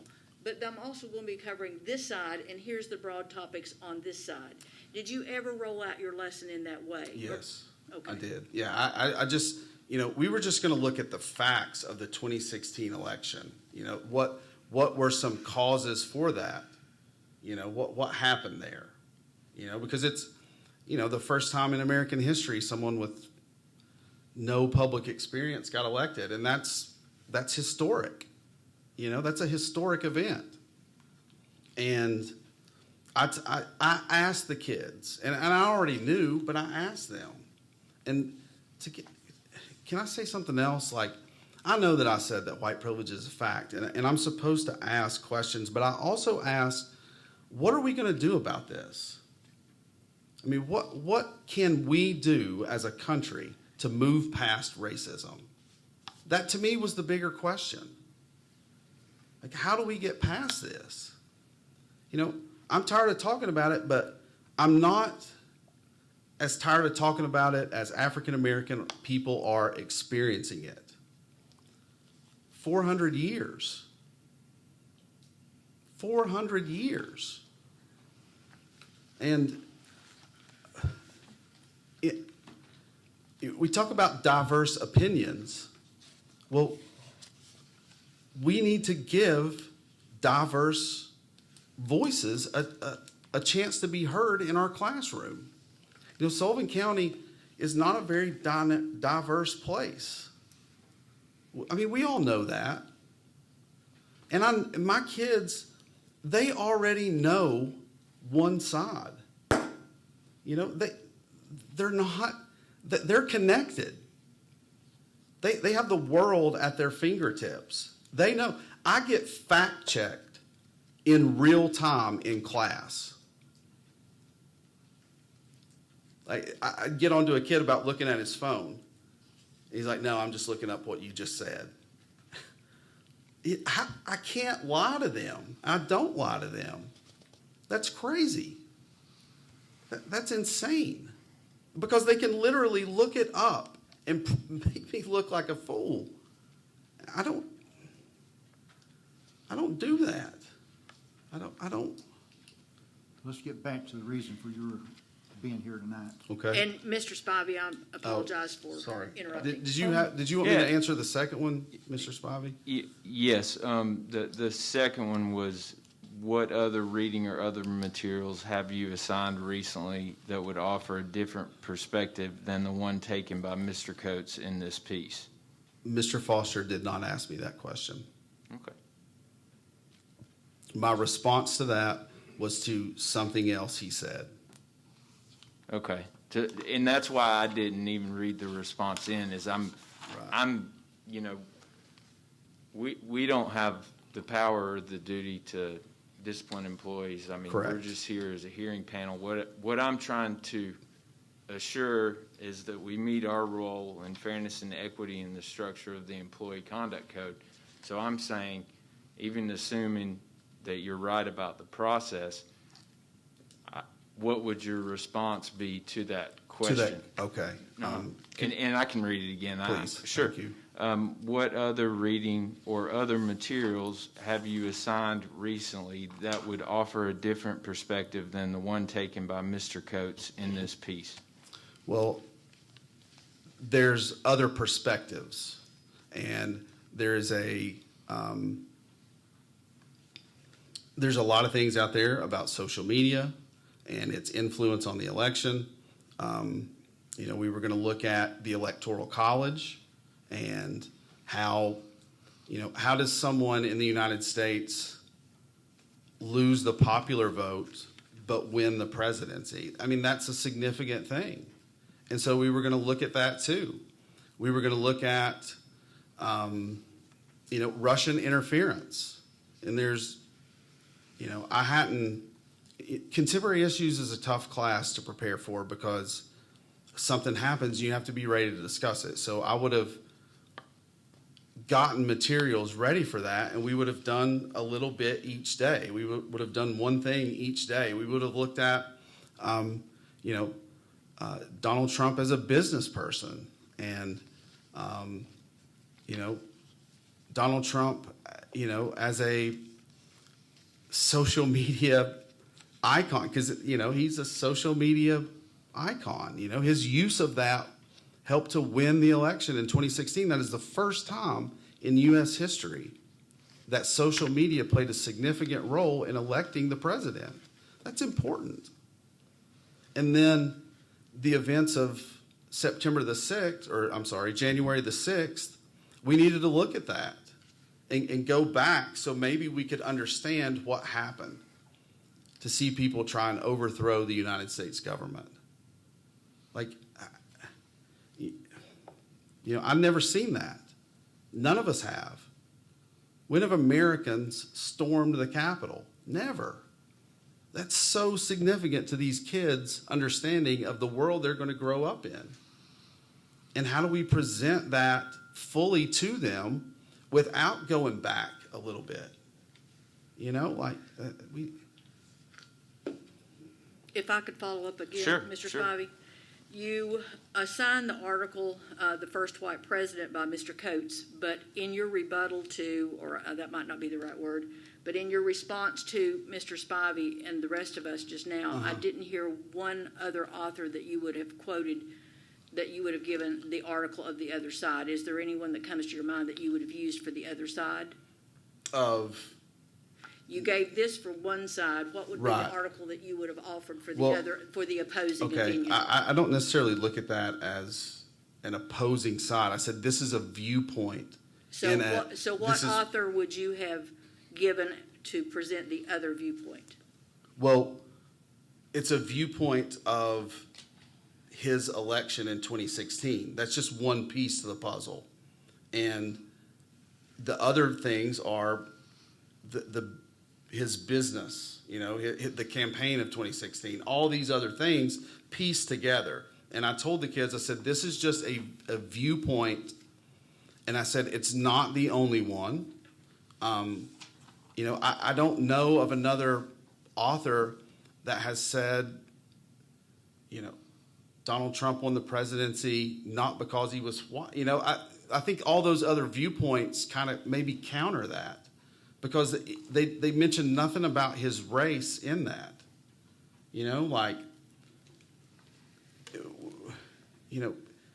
His race isn't mentioned in his business dealings or his mastery of social media or the Hillary Clinton campaign or, social media itself. None of those things mention his race, so they are other viewpoints is the way that I look at it. I mean, I can't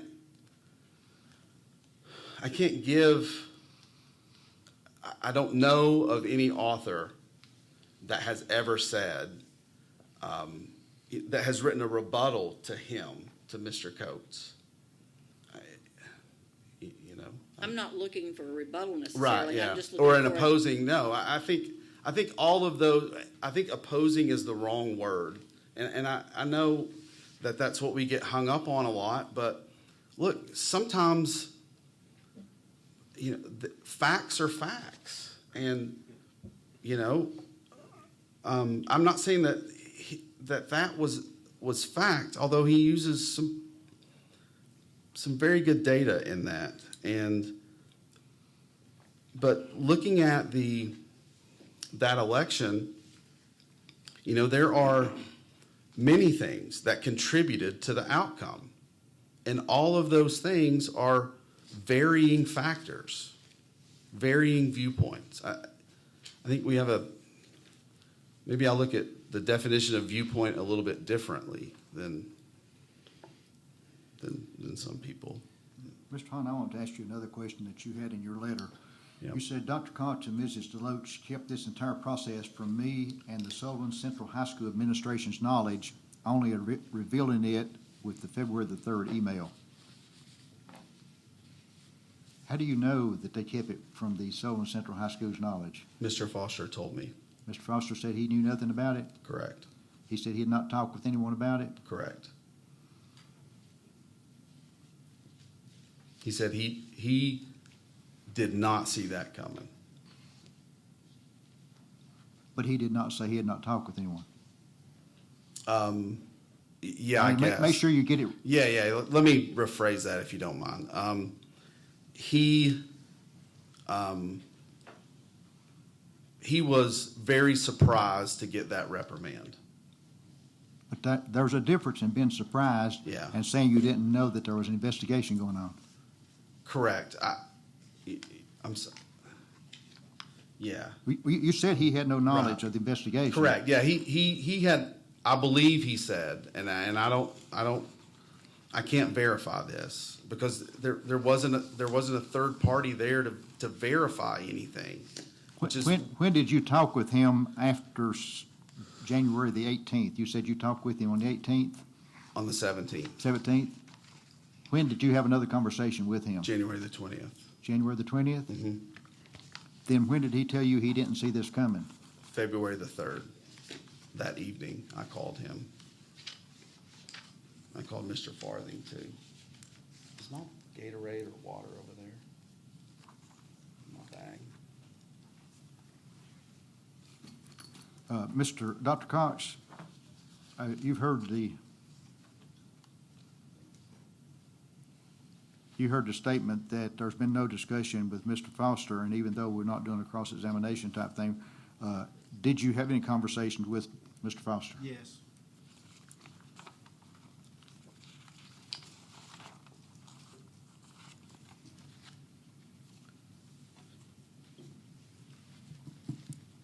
Mr. Hahn, did you talk with anyone else about the complaint after January the 18th, between the 18th of January and February the 3rd? The complaint from the parent? Yes. Dr. Calhoun. When did you talk with Dr. Calhoun? That night, January the 17th. Okay. Have you met class in person since that day? Or are you still teaching online? I'm still teaching from home.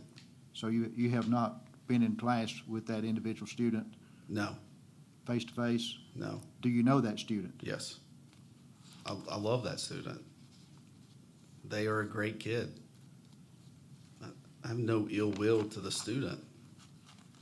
None taken. I'm looking at. I just want to make that known that I don't. He's brilliant. He's really Other board members, Mr. Hughes? Yes. Did I understand you to say that part of the reason you assigned this article was that it was factual? Yes. You think it in its entirety or just in certain places? Or Yes. I'm going to read something. If it goes beyond what should be said in public, somebody stop me. But white supremacy always has had a perverse sexual intent. Trump's rise was shepherded by Steve Bannon, a man who mocks his white male critics as cucks. The word derived from cuckold is specifically meant to debase and by fear and fantasy the target, so it's so weak that it would submit to the humiliation of having his wife lie with a black man. I think we can. Where's the factual? Okay. Where's the fact in that? Well, I mean that I'm not familiar with that term. I don't look that up. That's not really the point of the whole over the point of the article, really. I mean, that's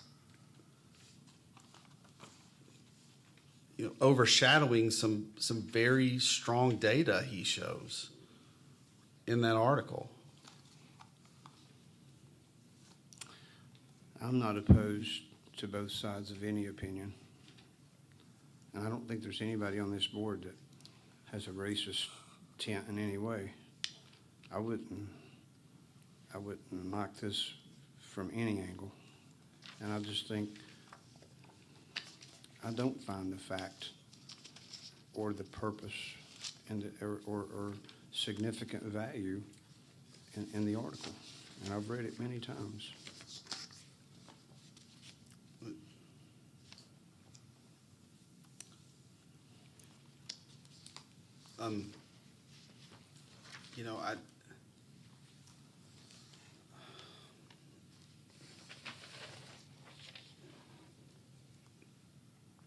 I think,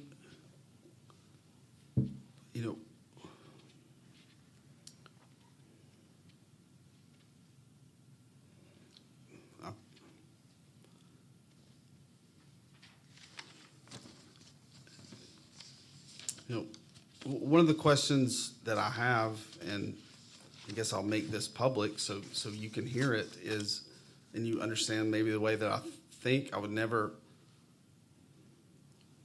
say this in a class, or I know this is so. Well, think twice before you say Right. Okay. Thank you, Mr. Hall. Yeah. I would just say that, we elected someone who spoke like this to the highest office in the land, and now we're upset that an African American author is quoting that president. That's not a quote. It's kind of a double standard, a little bit. So, Mr. Hahn, are you saying what I just read was a quote from the president? From Steve Bannon, his chief of We staff. didn't elect Steve Bannon. Well, but he appointed him to the chief of staff, and I said that to Mr. Foster as well in that interview. I didn't say all of these quotes came from the president. I never said that. I mean, No, you finish. I'll pause.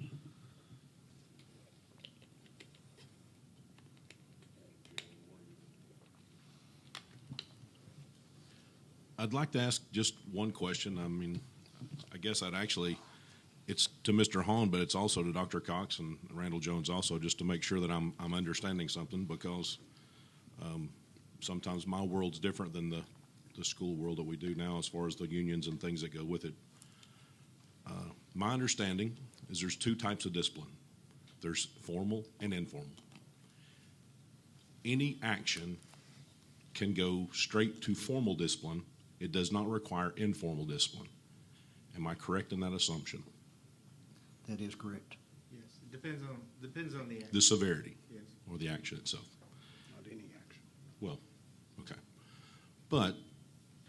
And by reading our handbooks, an official reprimand is the lowest form of formal discipline. That's correct. Thank you.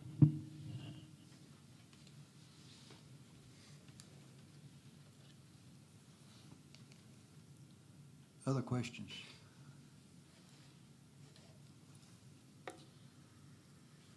Each person has 5 minutes for a closing statement, if there's no additional questions. And Mr. Hahn, you'll go first.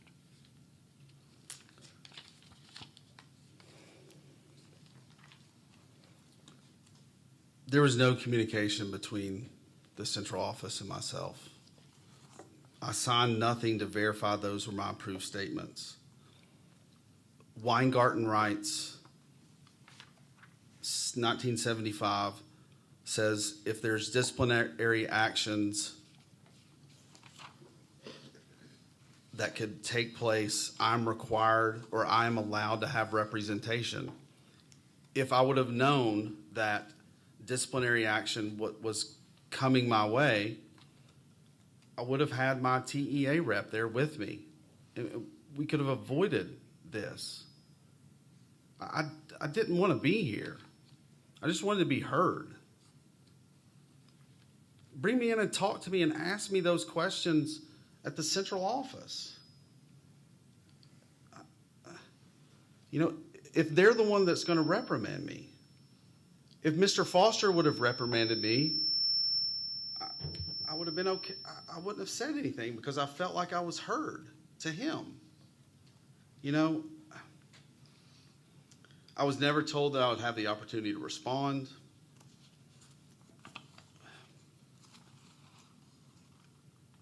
There's an old legal adage that if the facts are against you, argue the law. If the law is against you, argue the facts. If they both are against you, put someone else on trial. I've been put on trial here.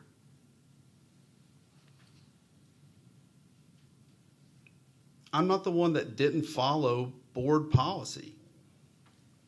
I should have been brought in for a response before it was written. You know, the way it looks in the progressive discipline matrix is an official reprimand comes before suspension and termination. It's not an accurate portrayal of who I am as a teacher.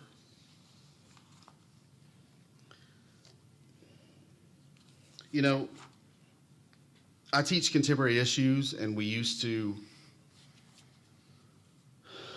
read a newspaper article and then, you know, I think I said this earlier, but I don't do that.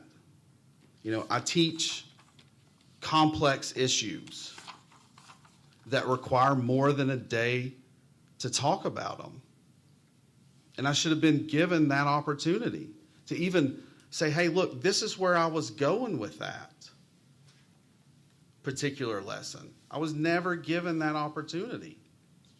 I gave it to Mark. I told Mr. Foster in an hour-long conversation, I laid out, but it's not written in that. If that was written in there word for word, I wouldn't be here. Why is it not? Why is what I said not accurately depicted in that reprimand? That's all I want. That's all I'm asking. You know, I'm a good teacher. Current and former students respect me. You ask them about Coach Hahn at Sullivan Central, and you will get a great response. I've been there for 16 years. I've never been formally disciplined, ever. I talked with Brent Palmer, Dr. Palmer. I have a whole folder of lessons with opposing viewpoints. Whenever we talk about the removal of Confederate statues, whenever we talk about, and I don't have time to go in them all, but I have all that. They never asked to see it. Never, not once. That hurts.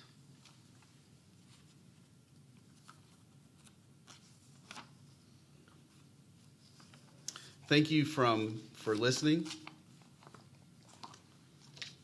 and hearing this. I appreciate being heard. And that's all I wanted. Dr. Cox, you have 5 minutes.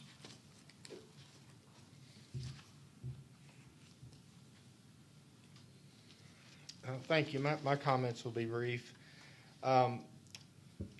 Mr. Jones said at the outset that he had never experienced a request for a hearing for a letter of reprimand, and I will just echo that. In my many years as a superintendent, I've never been in a situation like this either.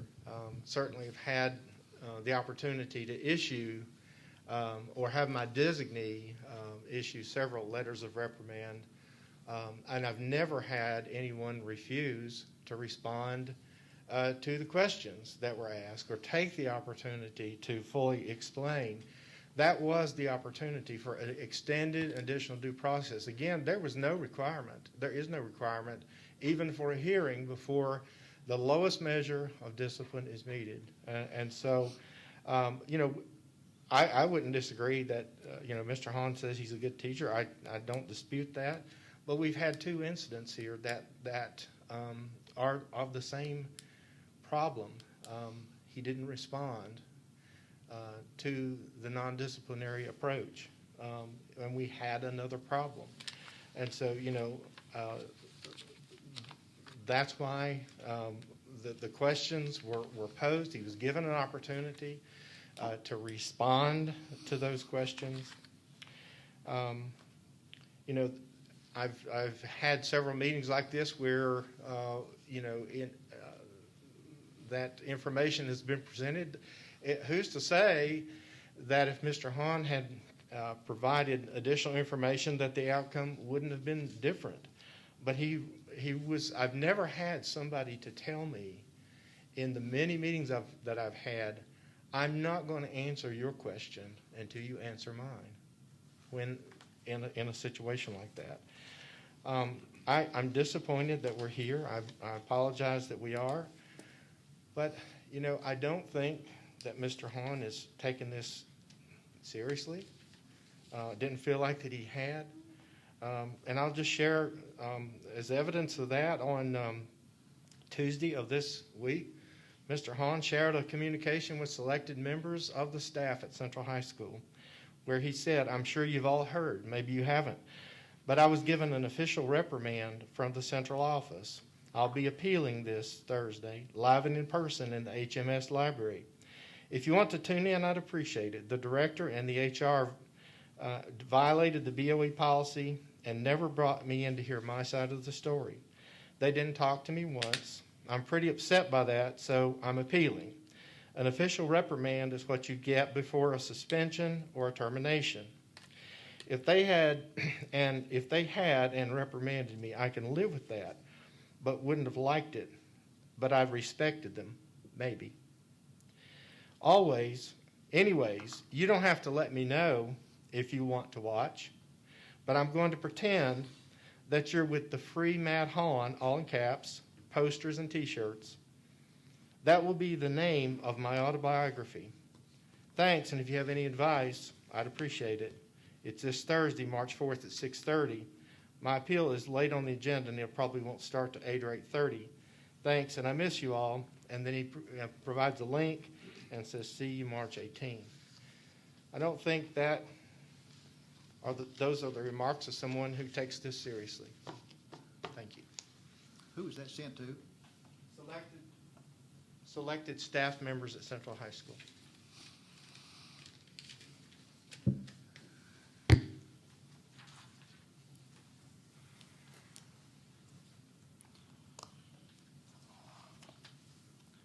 We come to the final stage of deliberation, and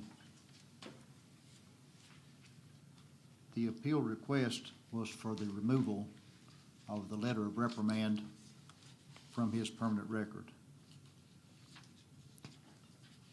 So the motions from the board have to relate to the appeal. And the motion can be the appeal stands. The motion can be the appeal or the reprimand is removed. That's the two choices we have. You do not have a choice of going further with disciplinary action based on anything that you've heard. That's not part of what we're hearing this for tonight. We had to hear the details. Our only two choices are to vote to leave the reprimand in the permanent record or to remove the reprimand from his permanent record. And if you do not feel that you are ready to make that recommendation and vote tonight, according to board policy, we have 30 days in order to come back and vote on it. We can vote tonight if you are ready, if someone's ready for a motion, or we can defer it for deliberation, which we cannot talk with each other about, but we can defer it and come back to another school board meeting at a later time. I know that someone mentioned last week at the work session that they would prefer to not drag it out and do it tonight if possible. So I'm going to open the floor for a motion if anyone wants to make it. Again, there's two choices. The letter of reprimand stays or the letter of reprimand goes. We are not the ones to do the discipline. We are simply hearing the appeal of staying or going. The floor is open for a motion.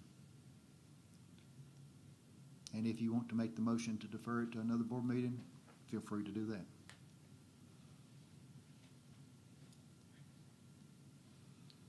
Mr. Chairman, I'll make the motion that the letter of reprimand stand. The motion from Mr. Hughes is that the letter of reprimand stays in the permanent record. Second. Second by Mr. Iverson. Any further discussion? I will repeat the motion. The motion is that the letter of reprimand stays in the permanent record, and according to board policy, there is no provision made for removing that reprimand. That motion has been made and second. Roll call, Ms. King. Mr. Spivey, Yes. Mr. Gilmore, Pick it. Recusing myself. Mr. Hughes, Yes. Mr. Iverson, Yes. Mr. Jones, Yes. Mr. Robinson, Yes. Dr. Rouse. Yes. Motion passes 6-0 with Mr. Gilmore being recused from deliberation. That is the first for me in 40-some years, and I hope that it will be the last. If anything, maybe we can learn from it. Maybe our policies need to be reviewed. Maybe we need to look at always recording conversations when there's any type of interrogation going, and that's exactly what it was.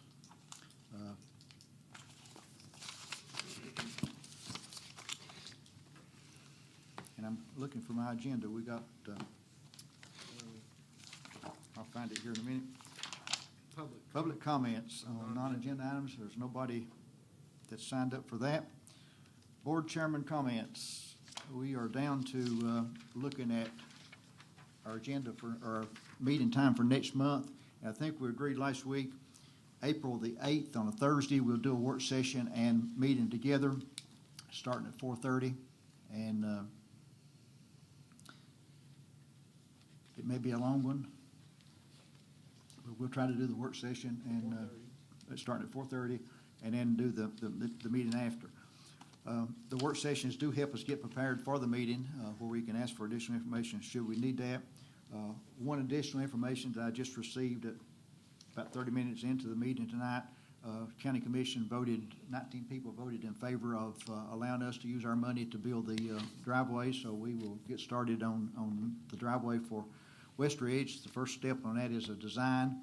It was amended slightly, if I read it correctly, to where we'll try to get a price about the same time we get the design, and then it has to go back to County Commission for them to give us approval to actually use our money to build it. I have been in touch with the City of Kingsport concerning the turn lane that Scotty Murray had mentioned that to some of the commissioners that he would be willing to put in. The City of Kingsport has to approve the turn lane, has to be done by an engineer, and they have to sign off on that since that turn lane would be in the city. And that's between the city and the county. It's, at this point, as far as I know, nothing for us to be involved in discussion with. But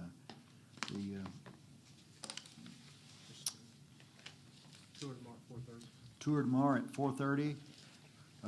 COVID shots tomorrow sometime, and we're going to each one have a chance here to talk just a minute. Just a question before we Yeah. actually go. Yeah. With the county commission changing the wording, did we need to take any action, or are we okay with? I think we're okay. Okay. They sent it to me this afternoon late. I sent it to Dr. Cox too, and I don't think they changed anything that, in the resolution part that pertains to us. Okay. they were trying to make it a little flexible so we could try to get a price at the same time we did a design, so. I'm fine. I don't know, I asked the same question. Perfect. Okay, we've got to make sure we give each person a chance to make any comments, and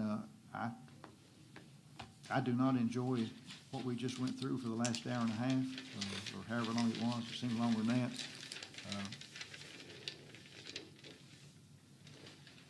That's not what I signed up for when I ran for election.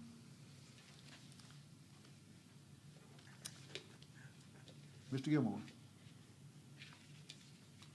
I travel around to lots of schools and lots of districts, and I'd just like to say that there's great work going on, from the custodial staff to support staff to teachers to students. I'm seeing a return of enthusiasm. Had the opportunity to go to a basketball game in person last week, and it was very exciting and encouraging to see just excitement back. So I want to encourage you, if you get an opportunity, to either participate in Read Across America Monday or visit a school, notice that there are good things going on. Dr. Rance. No comment. Mr. Hughes. Yes, I got to go to a couple games. Our East team just lost tonight in overtime to Greenville, and Greenville is a great team. Score? And the girls had a great year. They lost in the regionals as well. Both teams had extraordinary seasons any year, especially in a year where we had the pandemic. But I wanted to mention a few other stats that our student athletes produced this year. Our boys basketball team had a .375 average. I hope that's 3.75 average. Yeah. Our girls basketball team had a 4.29. Swim team had a 4.07. The cheerleaders had 3.38. Wrestling 3.06. Out of 18 seniors, 7 had a 4.0 average, 4.0 or higher. So they not only had a good year athletically, they had a very good year academically, and really proud to be able to quote those numbers tonight. So congratulations to all those students for both. Mark? You didn't sign up for this either, did you? No. Paul? You got anything today? Huh? Said I ain't got anything today. Matthew? Yeah, I'd agree. I didn't sign up for that either, and I hate it came to that. And I would agree with Dr. Cox's sentiment that perhaps if he had sat down and had that discussion, he was given the opportunity to, we wouldn't be here today. So I'm sorry we had to spend time doing that. And I don't fault Mr. Hahn for exercising his appeal right whatsoever, but that's what persuaded me is the procedures were correctly followed. But something else positive, back to, I'm glad we got books that we can go read to our kids or our grandkids and take them to our schools maybe next week and read to some students. So I'm glad. And Sullivan County is lucky to have the Imagination Library doing that, and our local hospitals enrolling kids from the get-go. So end on something positive there. And I'm reading next Thursday. I know I guess I need to talk to Dr. Cox. I've done that before. It's a lot of fun. Anything else? Dr. Cox, anything that you have? No, just, I remember the tour tomorrow at 4:30, and that, very thankful again for all of our staff for their hard work. This has been a tough year in so many ways, but we have so many great things. Mr. Hughes was talking about, do you have a score, Mr. Hughes, on the game? They didn't give me the final score. They lost in overtime. Okay, great. So we've had kids. We have a lot of things that we need to celebrate, and sometimes it's easy to be drugged down by things that happen that aren't good, but I would say if you really try to do a fair balance, there are many more great things happening that overshadow the bad. And so sometimes it's just that matter of perspective. So I just would say that, and I appreciate that Ms. Rafalowski is coming on. I enjoyed working with her, and I think that was a very wise choice on the part of the board, and I think it was the best decision that you can make for the welfare of the school system. So I will work with her and be glad to do that. We do work well together. So congratulations to you on that choice and decision. Thank you. Mr. Jones, I'll jump in on that to just simply say, Dr. Cox, I so appreciate you and your attitude of working with Ms. Rafalowski because, and I know that you all have worked together, but it's still hard, and I understand that somebody else is coming in, and I just so appreciate you and your attitude. Thank you so much, because I feel like you're truly looking out for what's best for Sullivan County and taking your ego aside, and I so appreciate that. Don't forget to wear old shoes tomorrow when Yes. you go to the site, because it will be muddy properly. Clothes that you can launder. 4:30, right? 4:30. Yes, Arrive and a little early. I yeah, think I if you can arrive before 4:30, that you really should. We have to check in at the construction trailer. We have to have temperatures taken, and hard hats issued. We're limited to the total number of people that can be there. So, if you have a hard hat, please bring it. If you don't, that's okay. I just keep one in my car, but that helps. With that, I think you're going to be very pleased with the school and the progress that's being made, and congratulations for this to build these two schools with the budget that you were given is a triumph, and that comes from a person that's been involved in many school construction projects. And I know it's easy to talk about what we don't have, but let's think about what we do have and all the great opportunities that our students will have because of the hard work and dedication that this board has made over the past 5 years. So I think this is a time to enjoy the benefits of all that hard work, and I hope you will enjoy seeing the ideas that have come alive. That's one of the most rewarding things, and like I said, having been part of so many projects, is when you can walk into a building and you can remember a time when it was an idea or a concept, then it got drawn, and then it's there with everything that you put together. So this is something to be proud of. Thank you. Motion to adjourn, second. We are adjourned.